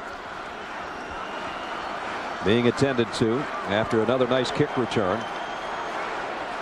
22 straight at home, the longest in college football right now. The last home loss, you ask? Well, Butch Davis was the head coach of the Canes. It was in September of '99, and Joe Paterno came in here. They got a long touchdown pass down the sideline. That's the one that did it. And Joe Pa's troops went on to beat Miami 27-23. That's the last time the Canes have tasted defeat on their home turf. And they're in a little bit of trouble right here. 26-10 they trail, courtesy of that young fella's romp. 65 yards down the sideline. Miami defensively last year was 7th in the nation in total defense. They lost 6 of their defensive linemen. 6 of their top 7 defensive linemen are gone, but the back 7 are there. Now the pressure is on the shoulders of Brock Berlin. But they'll keep it on the ground. Gore bobbled it a little bit, found the handle, and Frank goes into Florida territory where Matt Jackson brings him down at about the 42-yard line. They actually give Frank 9, so it'll be second down and a yard to go. Yep. Miami needs to do now that, you know, they're not used to being in this position. Of course, there's a lot of players out there that aren't used to being out there, like Brock Berlin. Right. You need to get the ball to your playmakers. Gore, Moore, Ryan Moore, and Winslow. Winslow's on the left side right now. Berlin looks left and goes high, in and out of the hands of Beard. Incomplete as we check in with Swannick. Well, Bob and Brad, when I talked to Larry Coker as he came back on the field, we talked about the second half, and he said the key is better execution. So we've got to come out in the field, do the things we know how to do. That last pass was a perfect example of what he does not want to do. The offense is just not executing very well. I asked him if he would also continue or want to run the football more in the second half. He's felt that they could run the ball. They just got to get back to their basics and not hurt themselves. They weren't planning on giving up a 65-yard touchdown and getting 7 more points behind, though. They do put it on the ground here to Gore, and he gets a first down. Brock Berlin, by the way, has missed his last 4 pass attempts. Some of them have been dropped tonight. There's no doubt about that. But he's definitely been off on some of them. That last one that he threw to Beard, I think you have to move your feet a little bit. There was a guy, the defensive man, that jumped in his face. If you just set and then slide a little bit, he just setting and throwing. There's his numbers. Those are un-Miami Hurricane quarterback type numbers. Still a long ways to go, though. Early in the third quarter, a 16-point shocker right now in the Gators' favor. Berlin fires, and that one is tipped, and it is intercepted by Darrell Dixon. Corey Bailey tipped it. Dixon picked it off. His first interception in a couple of years.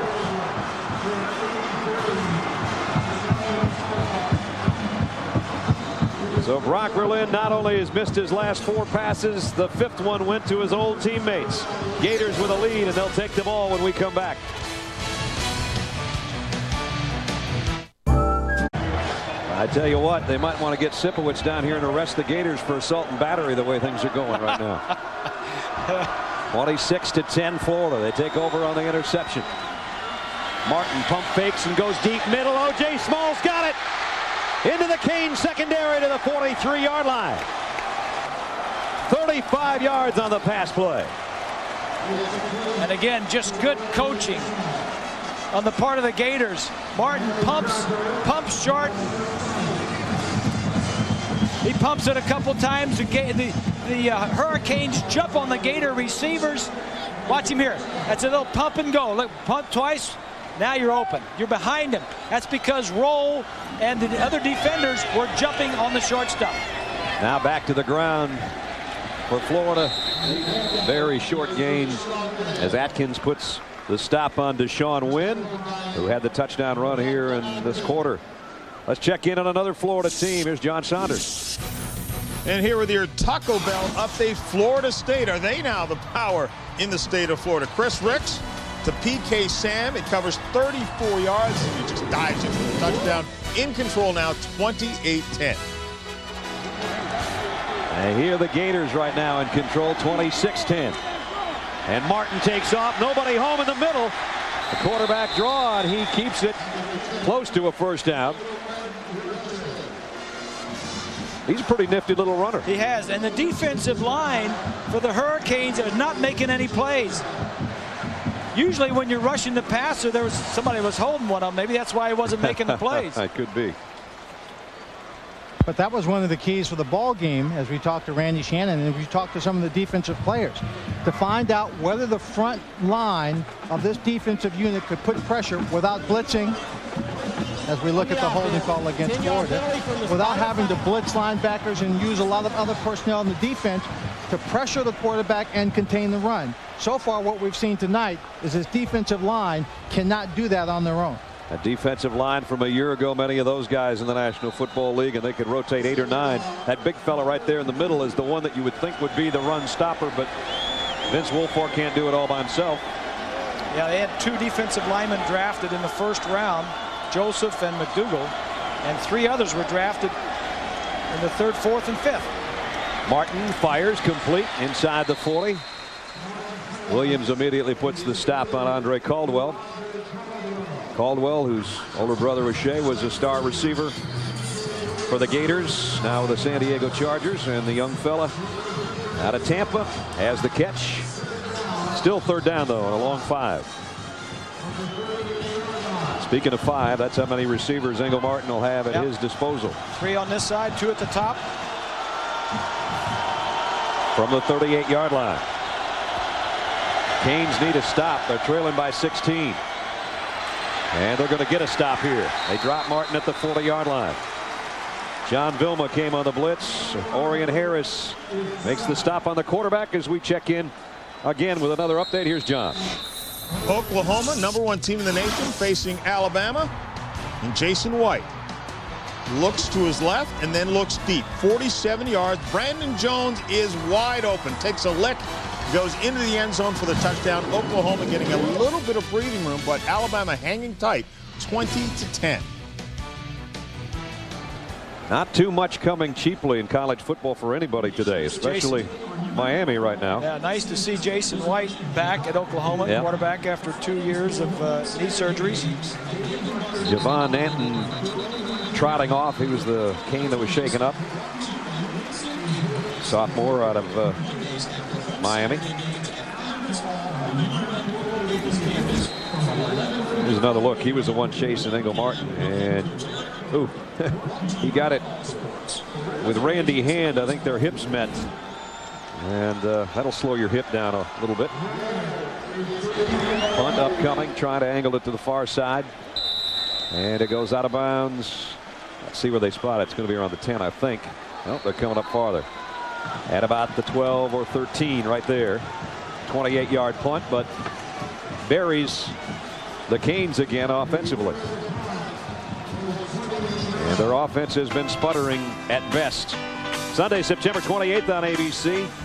An ex-juvenile delinquent from New York has one chance to redeem himself by becoming a cop in L.A. 10-8.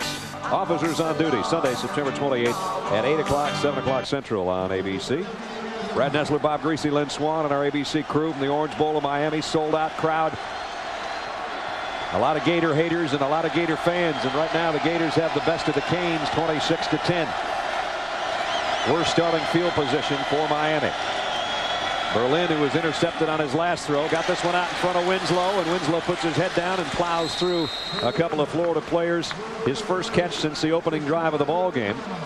And he's a little bit short of the first down, but at least they get it in his hands. The last possession for Brock was one he'd just as soon forget, that's for sure. Not having a good day. Overthrows an open receiver, and then right here throws it too far to the inside to Moss, and it's intercepted. Berlin has just been a little bit off on a lot of his throws tonight. First one of the last 6 passes that he's completed, and now flags are down before this play can get going. It was going to be a handoff to Frank Gore.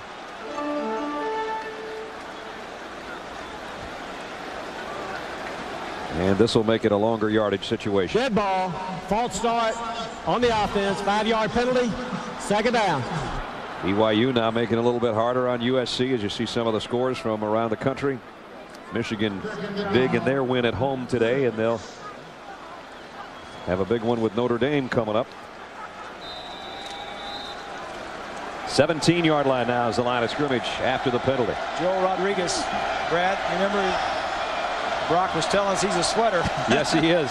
Things can get slippery. And let's see if this time it's Florida offside, as it looked like Brock Berlin kind of changed his cadence a little bit, trying to draw him off sides, and Ray McDonald might have been the guy that goes right back the other way with 5 yards. Going back to what Bob talked about a little bit with Joe Rodriguez, the center. We talked about Brock Berlin. We said, man, what happened on that play in the opener when you had a wide open guy in the flat on the play action on the bootleg, and you just fanned, the ball went off the back of his hand. He said, well, the ball was so wet. And we said, was it raining down there in Louisiana? He said, not really. Well, what the problem is Rodriguez is a sweater, and he sweats and he drips on the ball. Not only does he drip from his helmet and his face, but his rear end is so wet that when he sticks his hands under there, not only does his hands get wet, but the ball is wet. Now, I'd have to take care of that somehow or other. They got to figure out a way. Or I got to get me a new center. Yeah. Because I can't have a wet ball coming up. I don't know if they make athletic depends, but that's what I suggested to Brock for his center. We all got a good laugh out of it, but it's a problem he's having. Yeah. And it has been a long night so far. 3rd down and 2. The plays called in from the sideline by signals. Then Brock looks down on that sweatband on his left hand. And they're still working the kinks out of that system. He's not used to just looking over there and knowing exactly what he's going to do. He's hoping there's not too much wetness right there if he has to throw. 3rd and 2. And he will. And he throws it right to Florida. Johnny Lamar.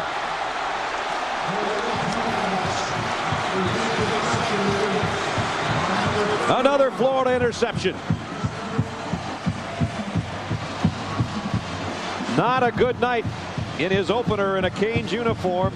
Johnny Lamar, I think, probably cramped up right after he made that catch. He's probably so surprised he's cramped his whole body. It hit him right between the 3 and the 1. I think it was a case of jersey confusion. For a moment there, maybe he thought he was playing for Florida. Boy, that's a good point. He maybe said, well, I remember Johnny's got good hands. Bang, he hits him.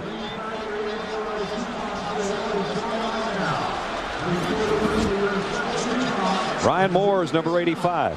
He's expecting Moore just to run a little stop route. And Lamar has the short outside coverage, and he throws it right to him. Illegal substitution on the offense. 12 men in the formation. 5-yard penalty. First down. What is this, the 4th time that Florida has gotten the ball in Miami territory? And it'll be at the 33-yard line with a 1st and 15. In addition to that, Florida scored a touchdown on the lateral by Berlin. So Florida defensively is really showing up big here tonight.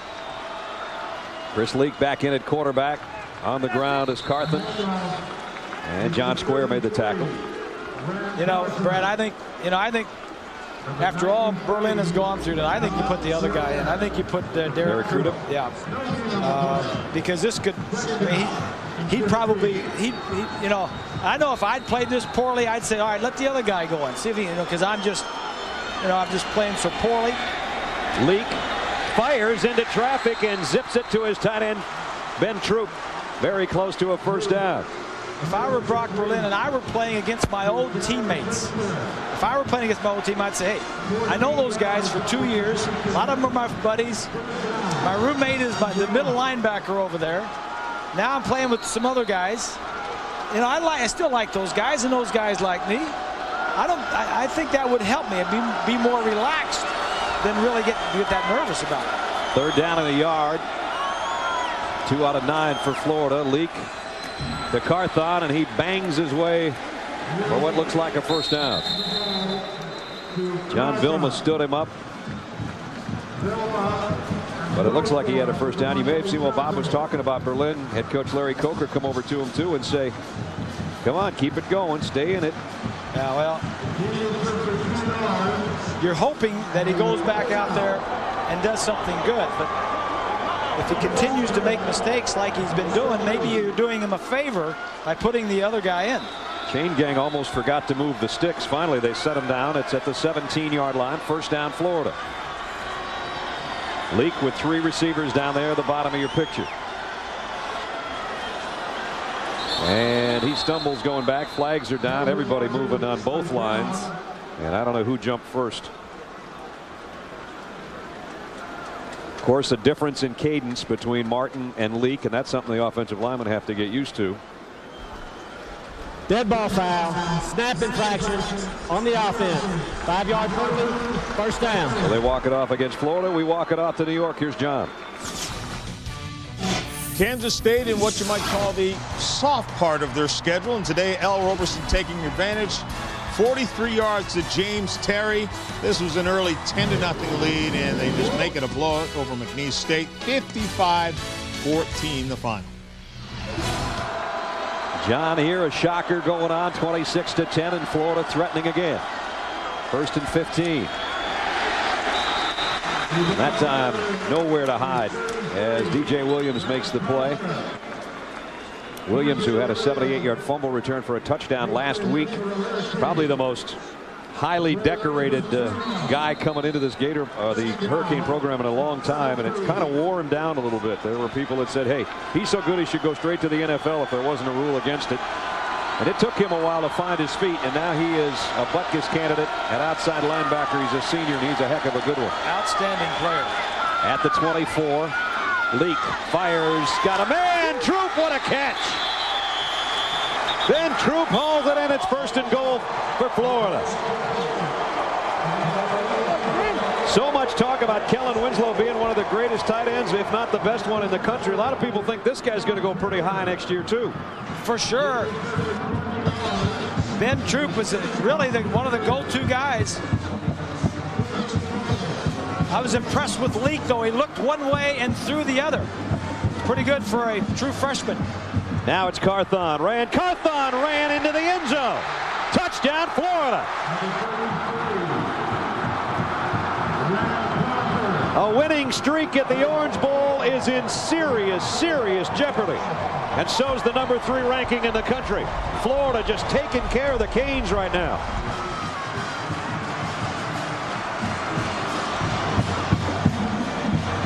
It's a big, big win for the Gators if they go on and win this ball game. Big win for the program. They've lost the last 4 games and 7 of the last 9 against the Hurricanes. Leach knocks in the extra point. If you just turned on your TV or just joined us at the Orange Bowl, You can't believe what's happening. Troop with the catch. Carthon with a touchdown. Florida 33-10.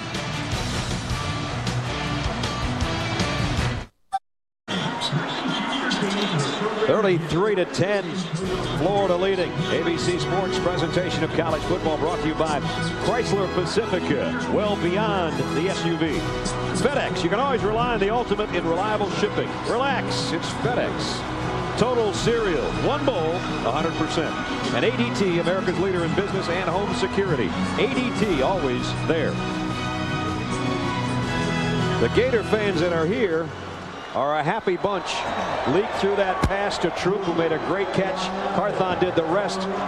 Right now, 18th ranked Florida. Shocking number 3 Miami. Still a long way to go, but it's 33-10. There are a lot of Gator fans in Dade County, let me tell you. There's a bunch of them. Here's the kick. A mile in the air. Fielded at the 15 by Jenkins. And he only got to the 24, and a flag flies into boot. And this might go against the Canes for an illegal block on the return. And if so, they're going to put themselves in a hole again.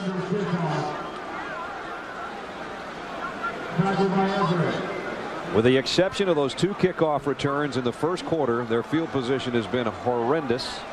During the return, illegal block in the back on the receiving team. 10-yard penalty from the end of the return. It'll be first down. And so they're going to move it back inside the 20. The 20th penalty of the game. 33 regular season wins in a row. 22 home game wins in a row. And now, well, you hate to hear that. The Bluebirds are out. Yeah, you never like to hear your own guys get booed at home, but I think the Hurricane fans are a little bit spoiled by Ken Dorsey and what he's done here for the last 3 years. So at the 15-yard line is Miami. Berlin throws short, in and tips, intended for Winslow, and Dixon again put the hit on Winslow, and that one popped up in the air.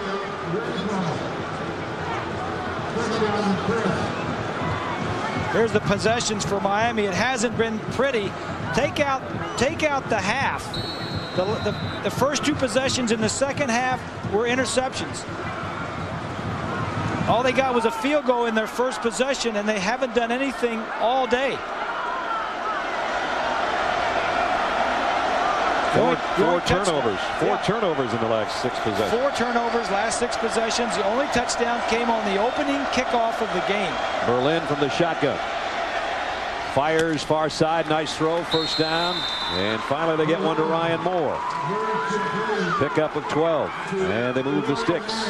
Your attitude now is, if you're Brock Berlin, I'm probably not going to win this game, but I'm going to set myself up for the rest of the season. And they're going without a huddle, trying to hurry things up. 5:45, all that's left in the third quarter. And a long ways to come from behind. Berlin waits, has a man open in the middle, and Beard makes a diving catch. So here's Beard, who's dropped a couple today that were easy, and he dives for that one and gets it. Then he starts hot dogging it. I mean, come on. Just make the plays and get back to the huddle.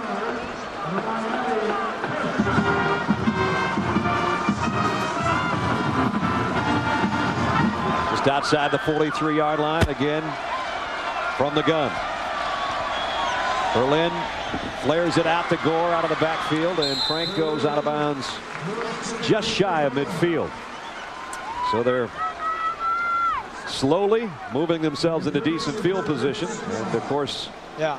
Now Brock Berlin on this drive is so much different than he has been on all the other drives. He seems alert, attentive. His movements are quicker. He's more accurate. It's like he was in a daze the first 2 quarters and a half, and now he's coming out. He's throwing the ball much better. This sense of urgency is shaking whatever cobwebs he had in there, at least on this drive right now. Handoff on a draw play to Gore, and a first down run for Gore inside the 45-yard line. Travis Harris made the stop. And Brad, maybe that's the big difference, that sense of urgency, giving him a different timing in the ballgame. I don't think in the entire first half for the Miami offense, they ever felt like they were in rhythm. Everything kind of happened, big play, not in sync. Now on this drive, changing the pace has helped them out. And everything came so easy in the opener in the win over San Jose State. Or rather over Louisiana Tech, rather, for Miami last week. And Kellen Winslow now with a catch. Ratliff, who had the fumble return that kind of changed the whole complexion of the ball game, is the guy that made the stop. Second down, a long 5. Ratliff is playing a good game. He and Dixon in that secondary. And Johnny Lamar, too. Oh, yes. And Gus Scott's one of the leaders back there. Yes, we haven't heard much from him. Berlin, plenty of time to throw. Gore trying to break a tackle and can't. They only got about 2 yards on that pass completion. Channing Crowder, who's had a good game, the freshman out of Atlanta, made the stop. Again, Berlin checking the sign from the sideline. Miami offensive line stays right up on the ball. And you can see where they have to get for the first down. It's 3rd down and 3. This is probably 2-down territory the rest of the ball game. Oh, yeah. Berlin steps up in the pocket and rifles one down the middle for a first down. Yeah, now he's on target, throwing with some purpose. His feet are moving around, and he's into it. Now, why does that happen? Probably the first half he was probably just playing not to make a mistake, and he was just trying to be too careful. But now he says, I don't care. I've made enough mistakes. I'm going to go out there and start doing something right the way I know how to do it. And he's been slinging it. First down. Back to throw again. Going deep. Got him in. Bird. Touchdown, Miami. 26-yard strike. The Berlin Wall hasn't fallen completely. He's still in the hunt.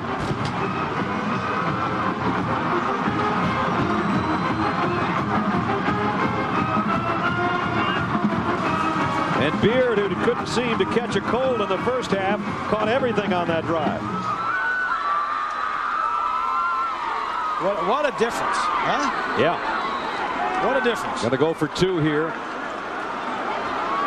They've got a chart upstairs in the coach's box. If you're down by so and so many points, it's best to go for 2. I used to have one. I burned it. I did too. I carried that thing around for 10 years. Yeah, I got rid of it. I just don't buy it. All you need to know is they've got a chart that tells them when to go to do this. Here's a 2-point conversion, and they get it.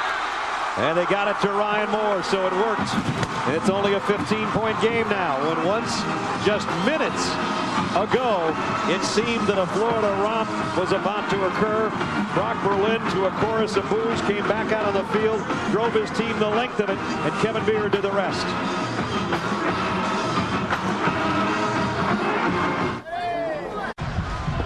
A 2-score ball game thanks to the catch by Beard on a 26-yard pass, as Berlin was almost perfect. 7 out of 8.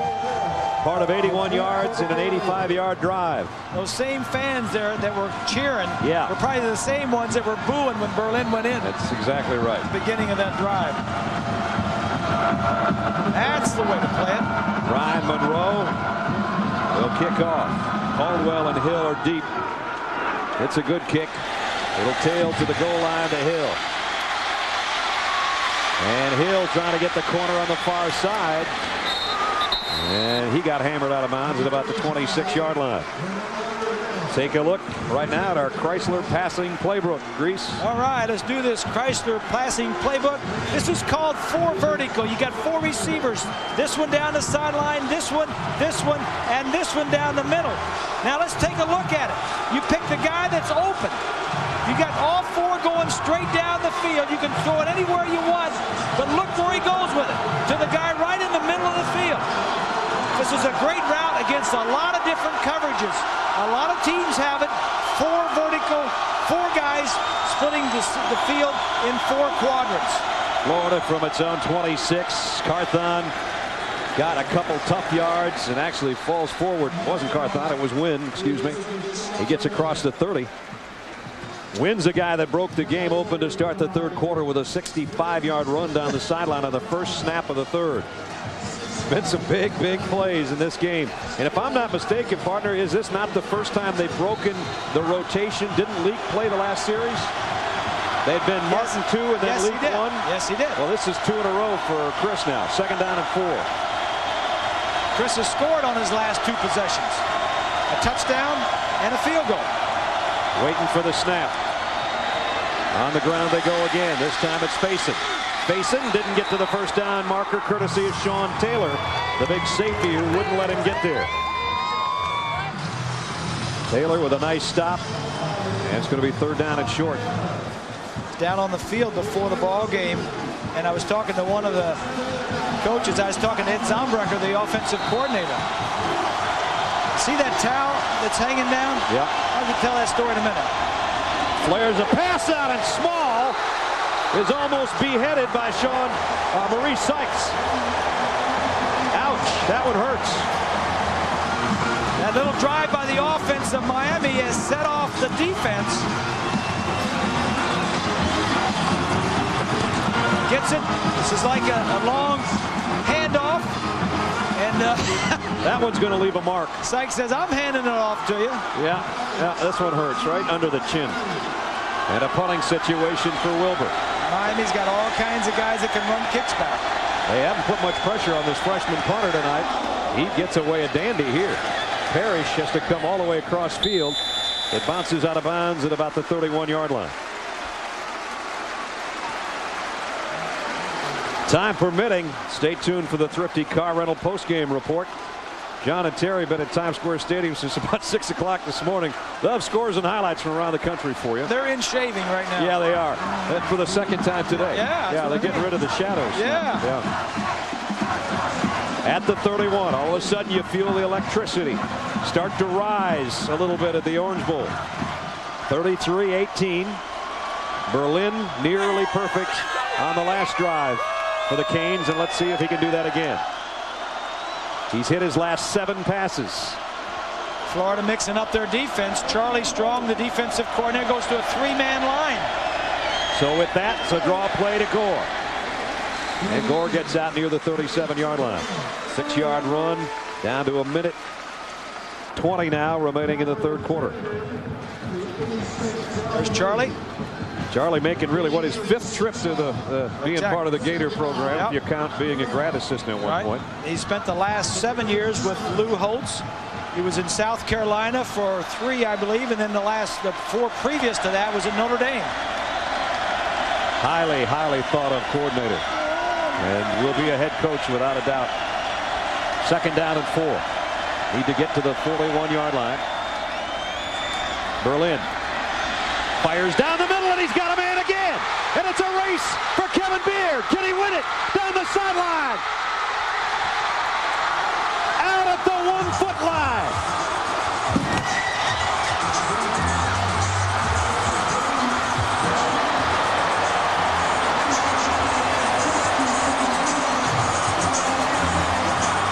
And Brock Berlin's growing a beard. And I think the Hurricanes have found themselves their quarterback. Amid a chorus of boos, he's now hit 8 passes in a row, including almost another touchdown. Sometimes you have to sink so low before you can rise so high. Beard almost got there. He dived for the corner, and he came up that much shy. A career-long, though, 62-yard reception for Kevin Beard. The 2 guys that weren't getting it done before are getting it done now, Beard and Berlin. 1st and goal, Canes. Frank Gore. Touchdown, Miami. We got a ball game. Unbelievable.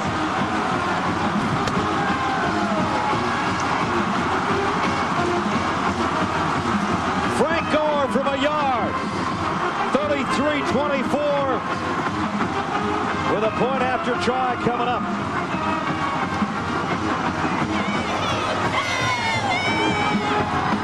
I don't think they got a holder out there right now. Look at Berlin.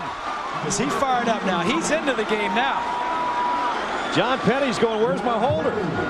Apparently, Carter thought maybe they were going for 2. I don't know. They've got it set now. Up and good. Well, the reason they didn't go for 2 that time is now they're only down 8. So they can go for it the next time if they get there. And now the Hurricanes have a warning for the Gators fans who have become quiet, courtesy of an ex-Gator named Brock Berlin. What a turn of events. 15 unanswered points after Florida had scored 23 unanswered points.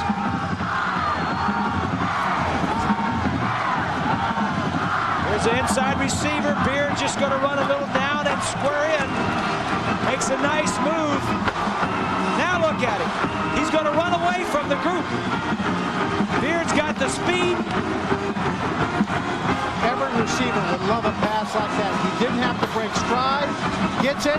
Gets every opportunity to make the catch and run with the ball. And Gore into the end zone for the touchdown. Swanee, why is it? Why is Beard running good routes and catching it now? And why is Berlin playing so well now when they weren't doing it in the first half? I really do believe it's going to the no-huddle offense. As Brad pointed out, that sense of urgency, changing the pace of the game, and just doing basic fundamental things. There was no big play. It was just people executing, turning a basic play into a big play. I think it's just these guys knew that they weren't playing well and they could play better, and they said, let's just go do it. Monroe to kick. High and going down inside the 5, taken at the 4 by Caldwell.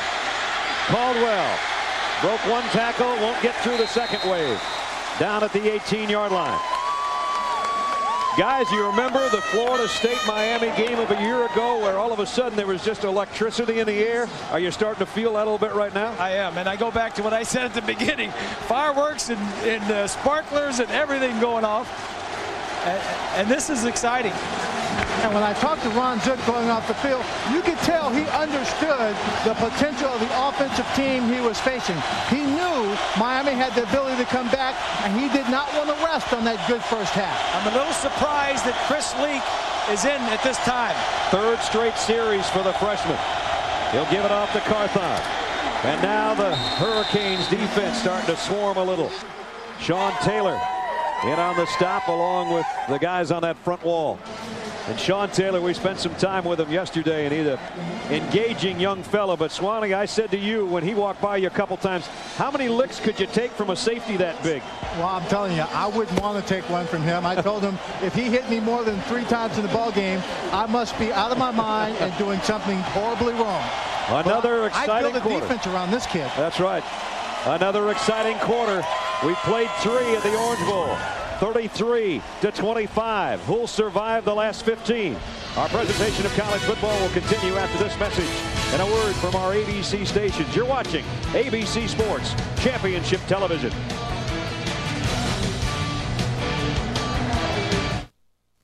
ABC Sports welcomes you back to this week's BCS Spotlight game presented by ADT.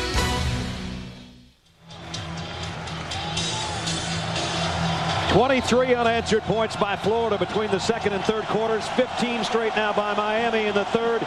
We got a ball game. We start the fourth with Chris Leak still at quarterback. You saw Ingle Martin in the background with his helmet off.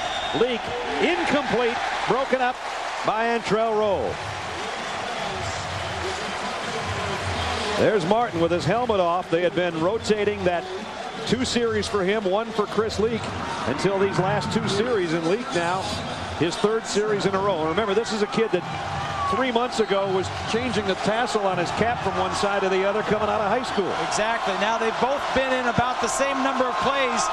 26 for Leak, 25 for Martin. And here's a crucial 3rd down for the Gators, who've seen their momentum snatched by the Canes. Here they come. Leak, they're coming after him. Got away from 1. Won't get away again. See, I was surprised he was still in there because Martin knows more about the offense and the defenses and can handle it a little bit better. Jonathan Vilma makes the sack. Leak can do more things. He can get out and scramble, but he can't get away from 4 or 5 defensive guys from Miami. John Vilma, who's become a star. DJ Williams came on the blitz. You saw the pressure come from square, and then Vilma and Wilfork said, kid. Boom. And they're just too quick. just too much quickness. Punt upcoming. Long, deep kick. Parrish backpedals to the 26. Roscoe Parrish weaving. Flags down. This will negate a pretty nifty little return to the 46. There'll be an illegal block on the return, I'm sure. A 20-yard return by Parrish. So the field position won't be as good as it would have been. Boy, has the momentum of this game changed. You know, you talk about college football. This is one thing. On the receiving team, the momentum in a college game can change so quickly. Yep. And right now, in the last couple series, the momentum swinging like a saloon door. And it swung in the Canes' favor at the 30-yard line. They take over, trailing by 8, 14 minutes and change remaining. Only an 8-point difference. And a red hot quarterback wearing a Miami Hurricane orange jersey, trying to beat his former team from Gainesville. And I'd be looking for my tight end.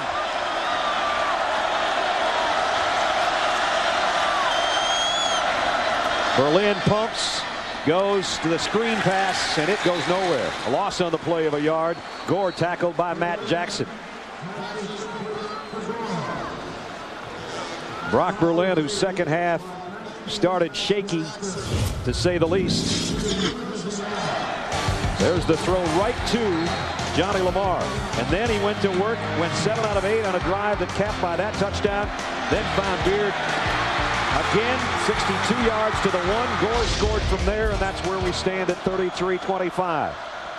Berlin steps up in the pocket. With guys draped all over him, he finds Winslow. It's a totally different player than the one we saw in the first 2.5 quarters. He's hit 10 straight passes now, and it's first down Miami. And he's doing everything right. Looking players off, stepping up, moving around, making decisions. Gets pressure from the outside, slides up in the pocket. They again go without the huddle from the gun. First down. Berlin over the middle, got a man wide open again. It's Gore on the run. Frank Gore, first down Miami. A pickup of 12 more. That's 11 straight he's hit. Defensively, what can you do when a team is hot like this? Well, you need somebody to make a play, a defensive lineman to come around and knock the ball out of the quarterback's hand from the blind side, or knock the ball loose, or tip it up in the air. That's what Charlie's saying. Somebody make a play. They certainly made him in the first half with tip balls, scooped up fumbles, and now they're backpedaling a little bit as Gore on the ground. Frank Gore, another first down Miami. Corey Bailey made the stop. Rod Chudzinski, offensive coordinator, doing a nice job of calling the plays, mixing the runs and the screens and the draws and the passes. 12 minutes, 43 seconds remaining in the ball game. In regulation, we should put it that way. It's an 8-point game. First down Miami. Brock Berlin from the shotgun has been red hot. Keeps it on the ground though on the draw play to Gore. And Gore can't get away from Bobby McCray. 12.5 to play. This has been some kind of ball game.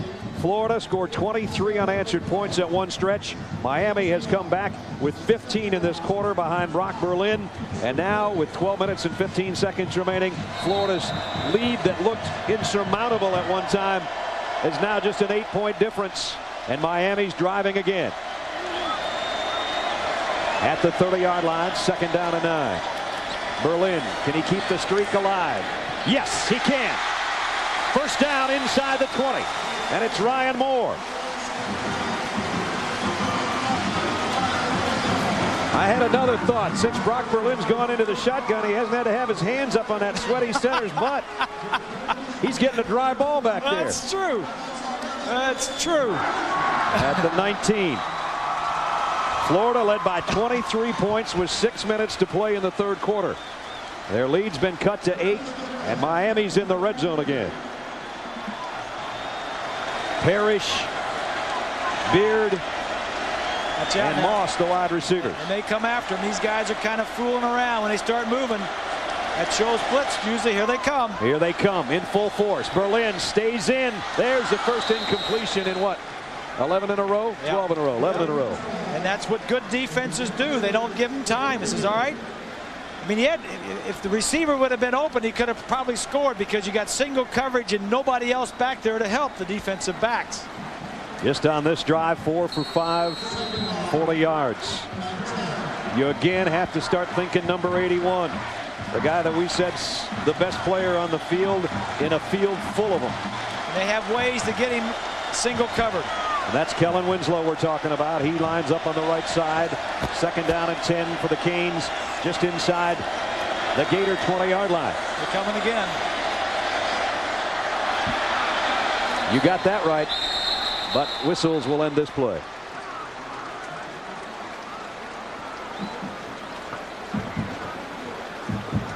Here's the call from Steve Shaw. Dead ball, delay of game on the offense, 5-yard penalty, 2nd down. That's good defensively. You're getting backed up. You scored on. Do something. Change something up. Blitz them. Hurried him the last time. Delay a game this time. Now the call probably is a call for a blitz. Now maybe this time you don't blitz. You fake it and you back out. 22 penalties between the two teams. 58 points between the two teams. No blitz. Berlin throwback screen to Gore, and he's got blockers in front. Gore inside the 10. 1st and goal, Miami. Good call. He got Rodriguez and Myers out in front of him, and he just hid behind him down the sideline. Good call. Here it is here. The receiver is going to clear out. The little screen is going to be just up to the top of the screen. Yeah, right there. Look what we got now. We got 3 in the ball carrier, and there's nothing out here. Good call. Inside the 7-yard line, 1st and goal, Canes. Jarrett Payton is checked in to give Frank Gore a breather. Winslow set up as an H-back, actually in the backfield on the left side. Berlin to throw. Brock over the middle's got his man. Touchdown! Ryan Moore!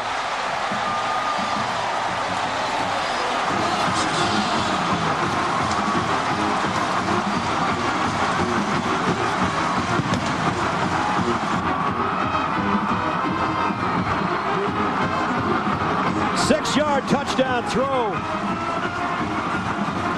Unsportsmanlike conduct again on Miami. Brock Berlin having some kind of half. Miami will go for 2 to tie.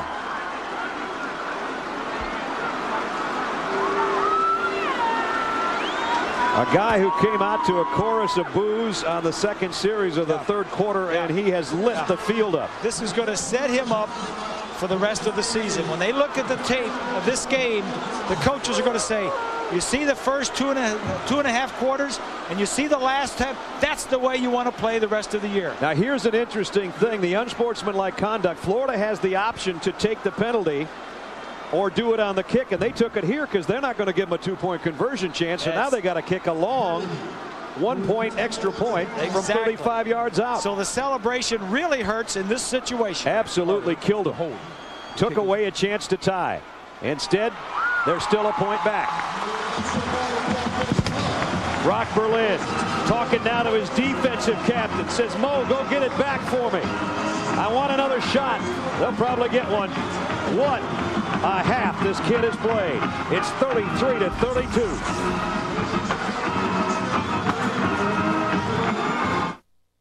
Game with 11:08 to play. There you go. Receiver's going to come across the field. The other guys are going to cross and clear out for him. Ryan Moore. Watch as he comes across the field. Watch how this clears out. Look at him. Nobody around him. He's just going to get into the end zone, and then he gets too excited. And as the young guys do sometimes, you'd think what Devin Hester happened to him, you'd think Ryan Moore would have known better. He did it right in front of the official. The little bow cost them the chance to tie the game because of Florida taking the penalty and forcing the long 1-point extra point instead of having a chance for 2. Moore and Hester are playing for the first time this year. They'll be talked to about it, I'm sure, as the week goes on. From the 5. And Caldwell, another good-looking return. Got out across the 30-yard line. McIntosh knocked him out. Appointed by the President of the United States, she is smart, sexy, and lethal. From Danny DeVito and Elmore Leonard comes U.S. Marshal Karen Sisko. Premieres after The Bachelor on Wednesday, October 1st at 10, 9 Central on ABC. I like her. That's going to be a good one. That's going to be a good one. I can just tell. Speaking of the president, his baby brother's here, the governor, wearing an orange shirt. Smart move, Gov. Yeah. You can't go wrong there. Both teams' colors. Well, now we got a new quarterback. And it is not Chris Leak or Ingle Martin. It's Gavin Dickey, who did play last week. We didn't really expect that was going to happen tonight. He threw a touchdown pass last week. So did Leak. So did Martin. And here's his first look at the Miami Hurricanes. I don't know about this. His eyes are the size of sausage. You can see it right there. Yeah. And he's going to try to run with it. Out to maybe the 28-yard line. John Vilma made the stop. 10:50 remaining. We're pretty sure now that we're not going to have to worry about overtime because of that extra points. The 1-point conversion that made it 33-32. 2nd down and 7. There's Chris Leak. Ed Zombrecker right there, the offensive coordinator, knows his 3 quarterbacks and knows their talents.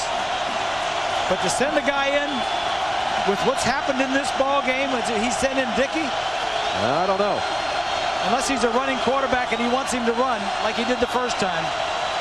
Talking to all his teammates, they will run it. And here's a nice run by a kid that's had a good night, Deshaun Wynn. He's short of the first down. The first 2 plays that he has run has been kind of in the option category. So Zombrecker probably says, let's throw some of this at that defense. Nothing else is working. Martin was right behind Zombrecker. He had his helmet off. Leak still got his chin strap tight, ready to go back in. It has not been a good 3rd down conversion night for the Gators. They're clinging, and I mean clinging, to a 1-point lead. Again, Dickey taking all kinds of time. Huge 3rd down for Florida. Here is the option.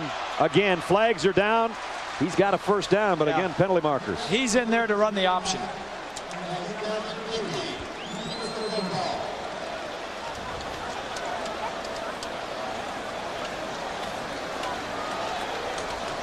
The emotions of Ron Zook during this ball game when he was up by 23 points. Unbelievable. And there's so much at stake in this ball game, not just the win. And Ron Zook understands it in terms of the battle for recruits. On the defense, 5-yard penalty from the previous spot will result in a first down. Florida's got so much talent. Consider there are 142 players on this field for both teams from the state of Florida. If you recruit the best players in the state, you got a chance to be in the hunt for a national championship every year. Yep. First down at the 38-yard line.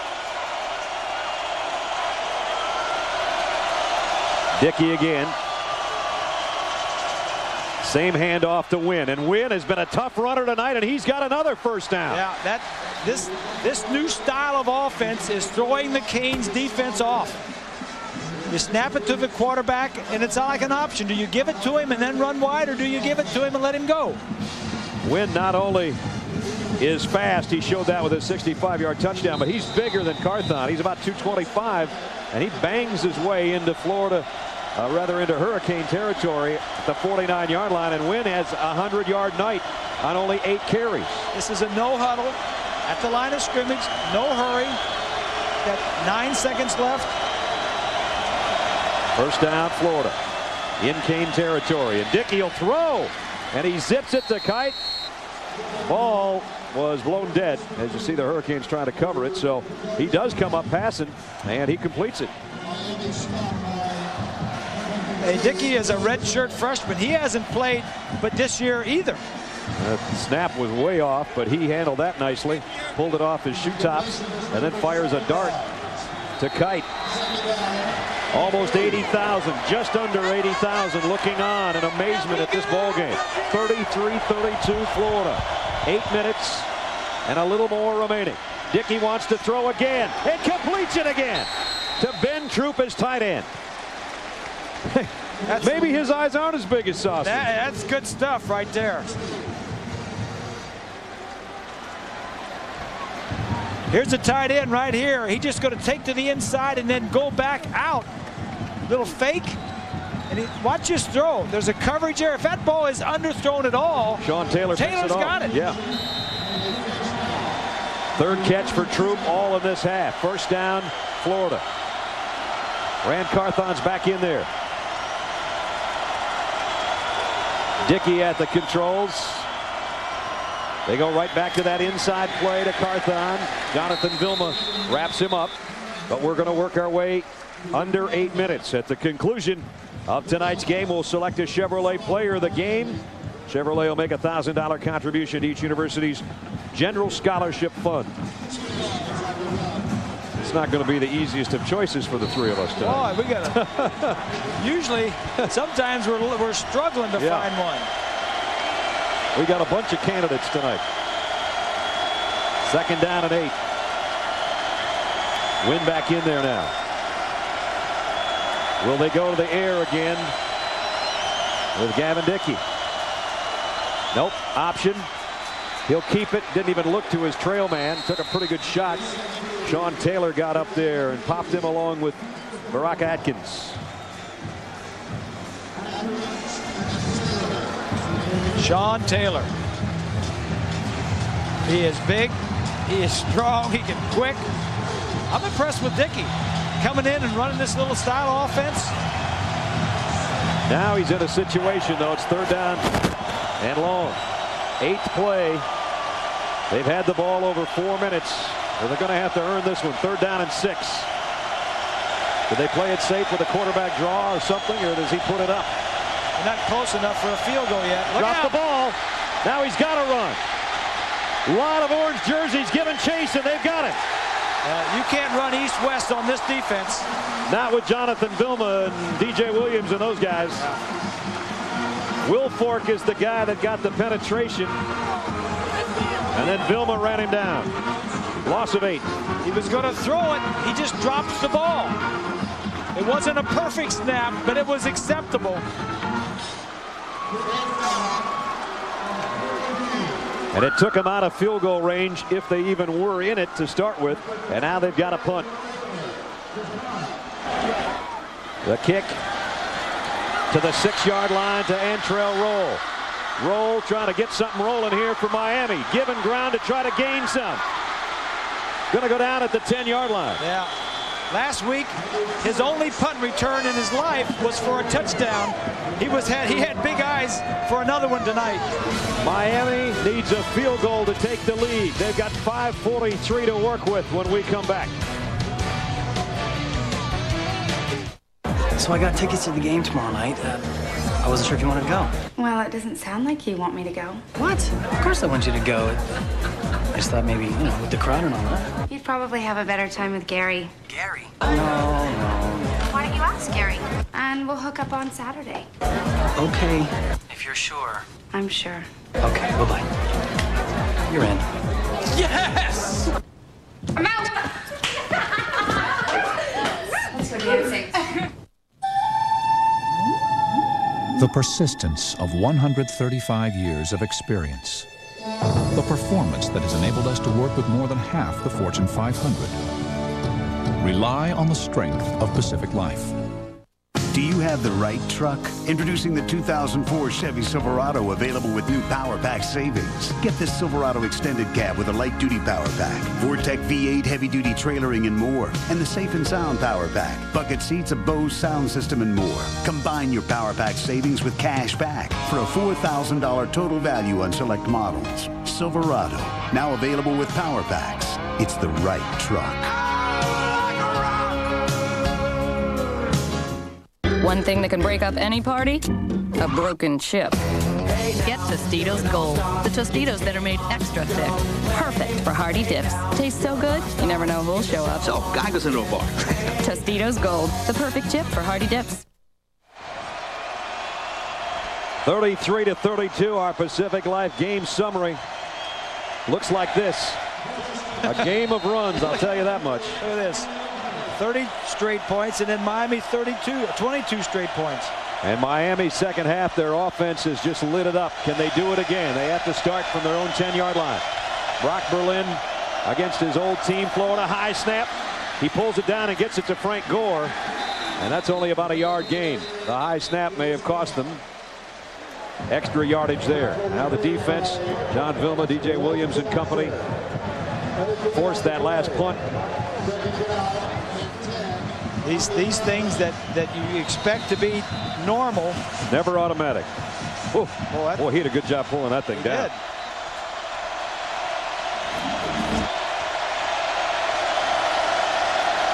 Second down. Berlin waits, fires. Beard's got another one. And he's still on his feet to the 36-yard line. Big play gets them out of the shadow of their own end zone. Ron Zook says, calm down, guys. Take it easy. Just take it easy. 5 minutes left. A 25-yard pickup. Here you go right here. He's just going to come down the middle of the field. Good protection allows him to wait until Beard uncovers. And whistle stop play. Butler, I think the right tackle might have pulled up, and that'll cost the Canes 5. The first half of Story. Dead ball, false start on the offense, 5-yard penalty, first down. Of turnovers and missed opportunities and dropped passes, and Kevin Beard 2 for 21. It did look like he could catch an elephant in a phone booth in the first half, and look at what he's done in the second half. He's got 7 catches, 164 yards. And the quarterback 15 of 17 for 225 yards and 2 touchdowns. Now the pleading from the Florida fans for their defense.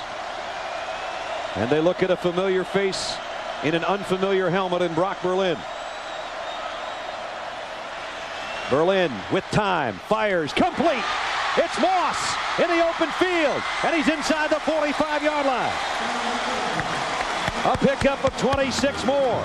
And Santana Moss's little brother lights up the crowd. A tough throw over a linebacker, way to the sideline. You know, early in the game he wasn't making this throw, but he's making all of them now.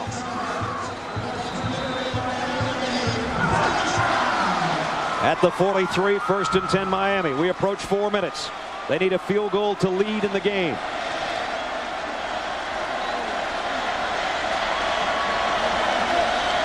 Brock Berlin taking his time, back to the quick draw.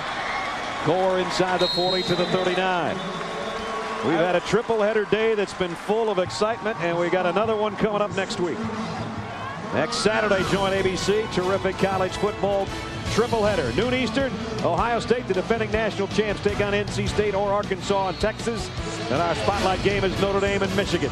At 8 o'clock, we'll be in Nebraska for Penn State. Georgia Tech meets Florida State in the ACC, or Illinois and UCLA. Check your local listings for the game in your area. Georgia Tech shocking Auburn today. So that'll be a handful for Florida State, or it would so appear. 2nd down and 6. Blitz. Comes a blitz again. Berlin pulls down the high snap, goes behind his intended receiver. Moss again. Matt Jackson was covering. And everybody just takes a big deep breath with play finally slowed a moment here with 3:11 left and a huge 3rd down coming up. I wouldn't. You mentioned getting into field goal range.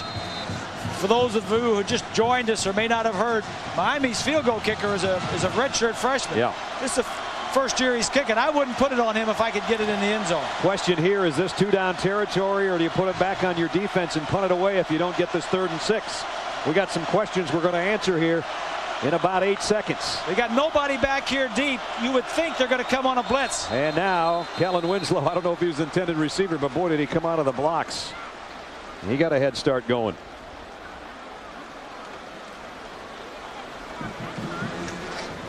Miami is used to overcoming penalty yardage. Yep, they seem to be way up there every year.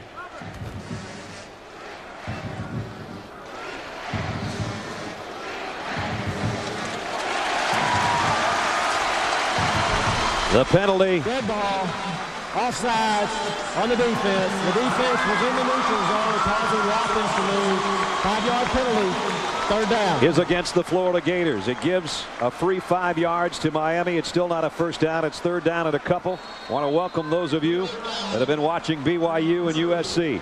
Brad Nessler, Bob Greasy, Lynn Swan in a strange game that has been nothing short of unbelievable. It's 33-32. Florida had a huge lead. Miami came back and just took over and put 22 unanswered points on the board. Now they're trying to drive for the lead or the win. Third and a yard. Draw play. Can it work again? Nope. They've gone to it one too many times, I think. That was a tough call because 3rd and 2, you may try and run. Now what do you do? That's it. That's the question I said we'd have answered, because it's 4th down and it's almost 2 yards left. Before the penalty, when it was 3rd and 7, you knew they were going to throw. Yeah. And they're going to take a timeout. 2 minutes and 52 seconds remaining in the ball game. Big decision when we come back.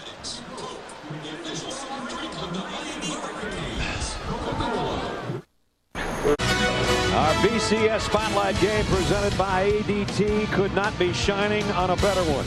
2:52 remaining. It's 33-32 Florida. Here's the situation. There's 4th down and almost 2 to go, just outside the 34-yard line of Florida for the Canes. That's John Petty. He's the young kicker. His career long is 32 yards. He's got his chin strap on as if he wants a shot at it, but he's not even part of the huddle. No, they're not going to kick it. They're going to go out. Probably going to throw the football. This wouldn't be a bad place to give it over. If you have to get over, the referee has marked it ready for play.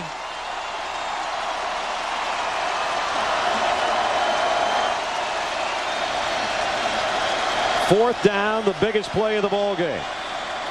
Brock Berlin, play action. He rolls. He's going to run it. He's got the first down. He's done it with his arm the whole game. Now he does it with his legs. And he's trying not to cramp up. Yeah, he looks like he may be cramping. Good call. And they don't want to bring him out, I'll tell you that much. Yeah, you may have to take a timeout here. Derek Crudup looking on. They might have to bring him in here just to give Brock Berlin a chance to try to get that kink out of his calf. Canes have 2 timeouts left. And Brock Berlin limps off.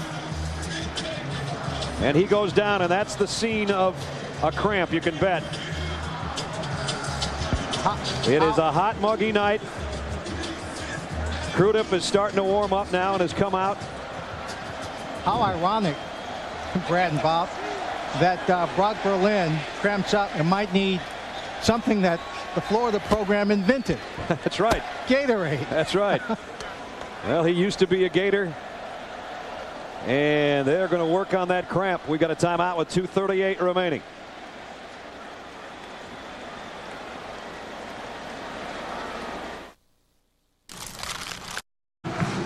The cramp heard round college football has hit Brock Berlin after that scramble. And you can see Eric Winston said, I'm working on it for you, buddy. His left tackle. He stays in after the timeout taken by Miami.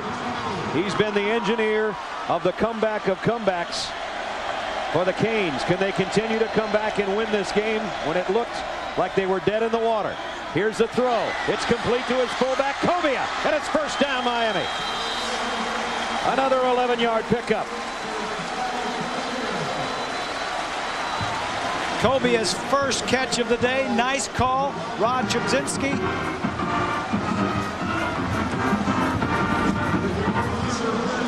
Fullback's just going to slide out here in the flat. I like the call. You lined up tight. You thought run. Little play action. Slide the fullback out in the flat. As we approach 2 minutes. First down, Hurricanes. And the linesman blows his whistle. I would not play too safe to put this on my kicker. He was a freshman, redshirt freshman kicker that's kicking for the first time this year. First down at the 18-yard line. Berlin under center. Winslow on the move. Handoff inside. Gore. Frank Gore down near the 12-yard line. Dwight Jackson made the stop. And now we might have Florida taking up. Yeah, Zook wants to take some time to save some time. And Florida has 3 timeouts. Now they have 2 remaining. 2 minutes and 2 seconds remaining. ABC Sports presentation of college football brought to you by Budweiser. Grab a cold, fresh Budweiser. It is game time. Chevy Silverado. It's the right truck. And Taco Bell. Think outside the bun. Brock Berlin in this half has been hotter than a taco with extra sauce. And can he lead his new team, a team that he sat out a year ago, waited for Kenny Dorsey to graduate and go to the San Francisco 49ers. He left Florida because Rex Grossman, he said, was extraordinary. He said it was nothing against the folks in Gainesville. I got a lot of friends there. I still got a lot of friends wearing those white jerseys on the other side. It was just a business decision. I wanted to play. I thought I could play here. Zook says if I could have called him, I called him. I wanted him to stay, but his mother wouldn't let me talk to him. He says if I could have talked to Brock, I think he would have stayed. And this is what every kid in every parking lot, playground, ever fantasized and dreamed about. To lead the team down the field. You imagine, fantasize about the plays he called to get in position. Brock Berlin might live it in a few minutes. He has hit 17 of his last 19 passes. 2nd down and 5. He's hit 18 of his last 20. But Winslow gets very, very little on that catch. Yeah, that was a very cautious throw and catch. And now Winslow a little shaken up. And he waves off the trainers as if to say, I'm not going anywhere. Timeout again with 1:51 remaining. There's the first half. And then in the third quarter, following one of the interceptions, Bob and I even kind of questioned, do you go with Derek Crudup and try to change things up into a chorus of boos? And I mean a lot of them. Yeah. From his hometown fans. Brock Berlin came back out and went 7 for 8 on a drive that went in a hurry. Found Kevin Beard for a touchdown. Then Beard on a crossing pattern got 62. That set up Gore from just a yard out. And Brock Berlin has ignited this crowd and this stadium and his teammates. And he's still 1 point down with 1:51 left. You think we don't have some pretty good football? We had a triple header today. We had a great Jets-Redskins game on Thursday night, and Monday night we'll do it again. Al, John, and Lisa will be in Philly for a rematch of last year's NFC Championship game. It'll be the defending champion Bucks against Donovan McNabb and the Eagles. Monday night, 9 Eastern, 6 Pacific, right here on ABC. And let me tell you, the Bucks are not too excited about being the defending champions and not being able to open at home, so they're going to be a little surly. Well, they said they couldn't. Sapp told Swanee earlier. Yeah, they said Tampa Bay couldn't win in cold weather. Last year in the playoffs, they went up to Philadelphia and just knocked their socks off. I think Philadelphia might be laying in wait for them this year. Hey, Bob and Brad, just to let you know what just happened on the field. The timeout was called. The timeout was over. The play clock started to run. The coach just looked up and saw the play clock was down to about 13 or 12 seconds. And now they burned another timeout. So Miami did. Miami did. Yeah. Florida's was first. Miami's was second. And Miami's out of them now. Which means it's 3rd and 5. If Miami doesn't make this, they got to run their field goal team on. They can't take a timeout to do it.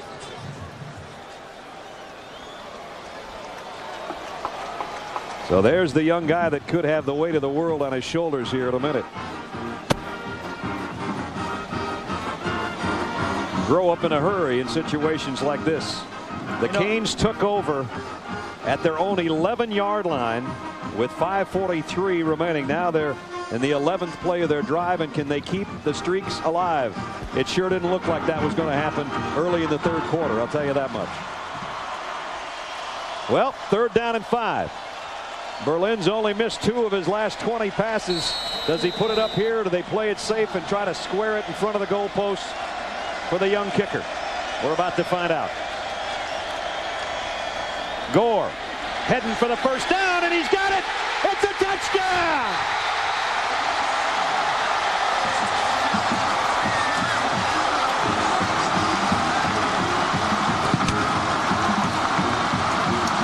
Hurricane warning. 38-33. Wow. What you and I say about 3 hours ago, 38-36 would be kind of fun. Yeah. Jeez. I thought you'd been drinking or something. 2-point conversion will be coming up. The attempt anyway.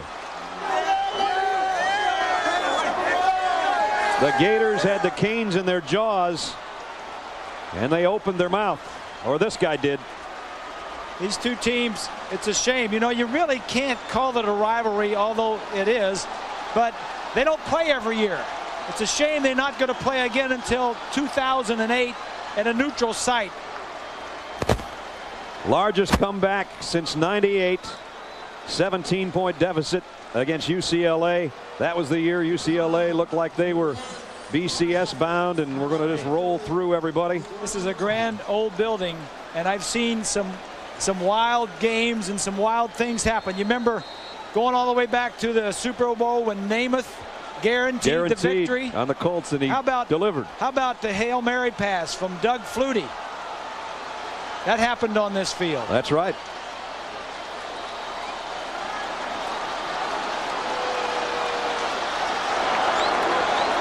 Two-point conversion attempt upcoming. Jarrett Payton's in the backfield. Flags are all over the place again. It's complete. But again, penalty markers down. Ryan Moore's got the pass. Let's see. Are they going to bring it back? It's a legal procedure on Miami. So hold the phone. Like I said, Miami, the most penalized team in the Big East last year and the 8th most penalized team in the nation. And it looks like they're off to another good start. Offense, 5-yard penalty. Repeat the try. They got to keep trying because they want to make it a 7-point spread because there's a lot of time left. 39 doesn't do them much good. So now the 2-point try comes from outside the 13-yard line. They're going the wrong direction here. Berlin now will work from the gun. He's got trips to his right side. And he comes back the other way to Winslow. He's got it. Nope. He had it and dropped it. He had what he wanted. Kellen will tell you that. Just throw it up there and I'll get it. Wait a minute. Another penalty marker down. Pretty well after the play, I thought. Actually, it's at the line of scrimmage, so maybe it was dropped earlier. Florida running off as if it's against the Canes. Yeah. Dead ball, unsportsmanlike against Miami, removing their helmets on the field. That penalty will be enforced on the kickoff. Wow, when do you learn? Too many players on the field, did he say? No, taking a helmet off, unsportsmanlike conduct. Taking a field off. Taking a helmet off on the field. Yep. That's happened more than once. That's going to push Miami back.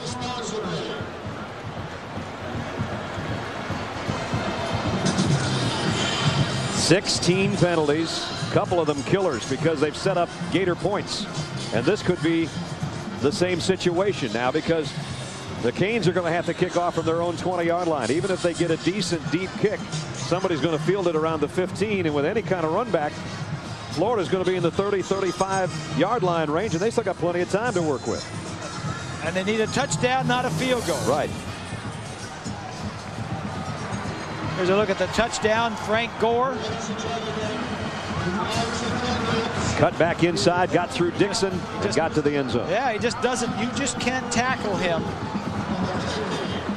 And here's one that could have been, because Winslow usually just sucks these things right in. Well, he's 6'5", and Lamar does a great job. Yeah, he says, all right, I can't get up that high. but before you come down, I'm going to strip the ball out of you. And he did. Andre Caldwell and Reggie Lewis will be the deep return men. It looks like Chris Leak will be the man. At least he's licking his fingers as if it's going to be his ball game to finish. And there's his offensive coordinator. Brian Monroe will kick, but again, he has to do it from the 20 because of the big penalty. So how good will Florida's field position be? We'll find out in just seconds. Monroe. And that kick will sail to the 17. Lewis. Oh! Did he take a shot at the 30? Leon Williams said hello. So they're 70 yards away. Field goal does them no good. 1:37 left, and they've got one timeout. That's the ball game. Are they sending out the true freshman? Is it Chris Leak? Yeah, that's him. Just outside the 30. So here's the 18-year-old from Charlotte, North Carolina. Wake Forest offered him a scholarship when he was in 8th grade because his big brother CJ was going to go to Wake. He's since transferred to Tennessee. And now here's the freshman trying to lead Florida to a come-from-behind win when they had a huge lead earlier. Leak fires sideline. Got his man. What a strike to Dallas Baker. And now they hustle up. They'll move the chains. The clock will stop momentarily. Pick up of 21. One timeout left for Florida. They're already in hurricane territory. Plenty of time. In college football, remember the clock stops when you make a first down, and then when the official marks it ready for play, it starts again. And there it just did. They're at the 49 of Miami. Chris Leak's never thrown an interception either in his college career. He's completed another one.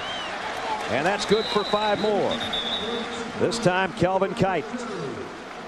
Florida trying to drive to a win.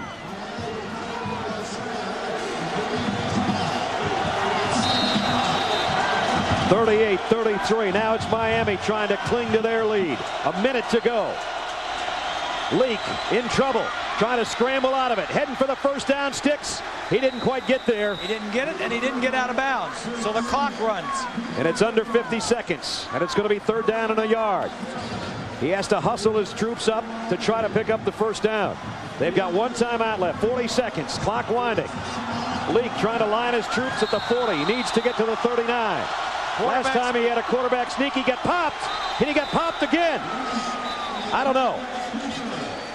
If the linesman is going to spot it where he has his foot right now, I think he's got it by about 8 inches. But let's wait and see. Well, he's setting it right on our yellow line, which is just an estimate and not finite. The finite will be coming from the sideline. Yeah. So the biggest measurement of the night about to occur.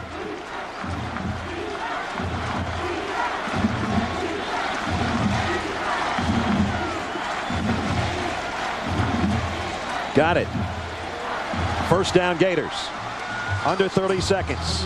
Now what Chris Leak needs to realize is just because you made a first down, the clock only stops until the official marks it ready for play. So you need to be up there ready to go.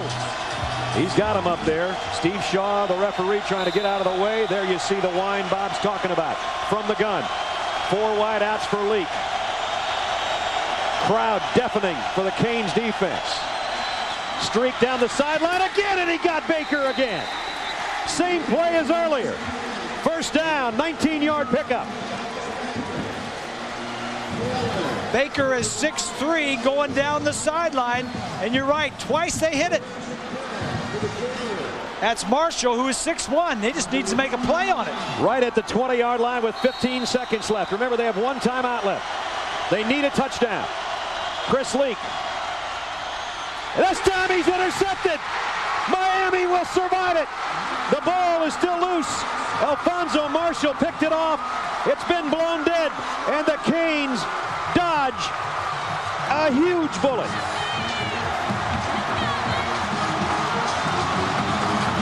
I mentioned a couple of minutes ago, Chris Leak had never thrown a collegiate interception.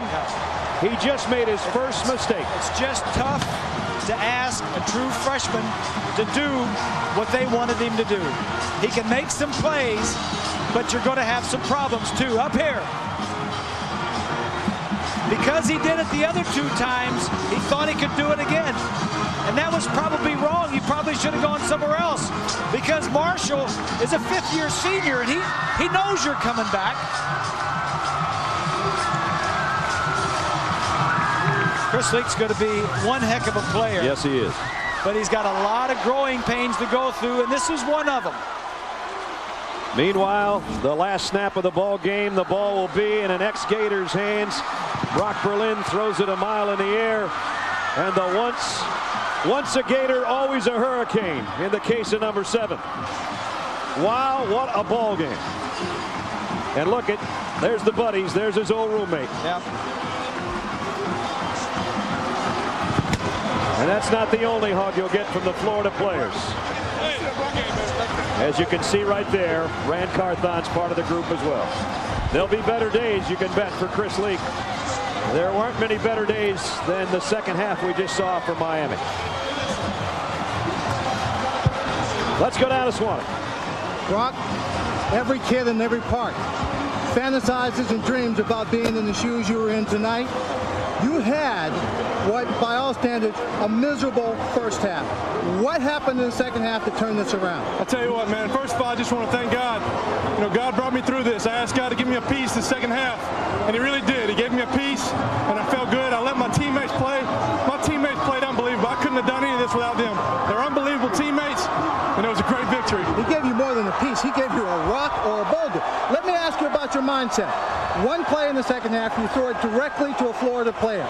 I mean, they had to take a little something out of you at that point. Yeah, it was tough, you know, but I knew that just got to keep fighting, you know, and it's not always going to go that way. Go your way, you know, and I didn't want to let my teammates see I was down. I just said, hey, we're going to get it back, and we did. We came back and fought, and I'm proud of my teammates. Larry Coker came over and talked to you when you were on the bench after that. What did he say to you? He just said, let's go, baby. You got to do this thing. He said, hey, we got him. We're all right. Stay calm. Let's do it. He was on your side the whole time. That's right. Brock, congratulations. Brad? Brock Berlin, last week, his first start in his hometown, he won. His first start in a Cane uniform tonight in Miami, he won. His girlfriend's Miss Louisiana. Tonight, he's Mr. Miami. 38-33 our final score. And I wonder who our Chevy players of the game are. Brock Berlin, what a second half. Deshaun went over 100 yards on the ground, including a big touchdown for the Florida Gators. In recognition of their efforts, Chevrolet will make a $1,000 contribution to each university's general scholarship fund. Florida looking on, shocked. They had Miami right where they wanted them. They let them off the hook, and it's 23 straight for the Canes at home. They started with a blast. They finished with a flash. They win it 38-33. ABC Sports is online at ESPN.com. Keyword ABC Sports. Tomorrow at 2 Eastern, IRL IndyCar racing at the Delphi Indy 300 from Chicagoland Raceway. Then at 4 o'clock, America's best amateur golfers compete in the Walker Cup. Final score in a thriller, 38-33 Miami. For Bob Greasy, Lynn Swan, and our ABC crew, Brad Nessler from Dade County in South Florida. Good night.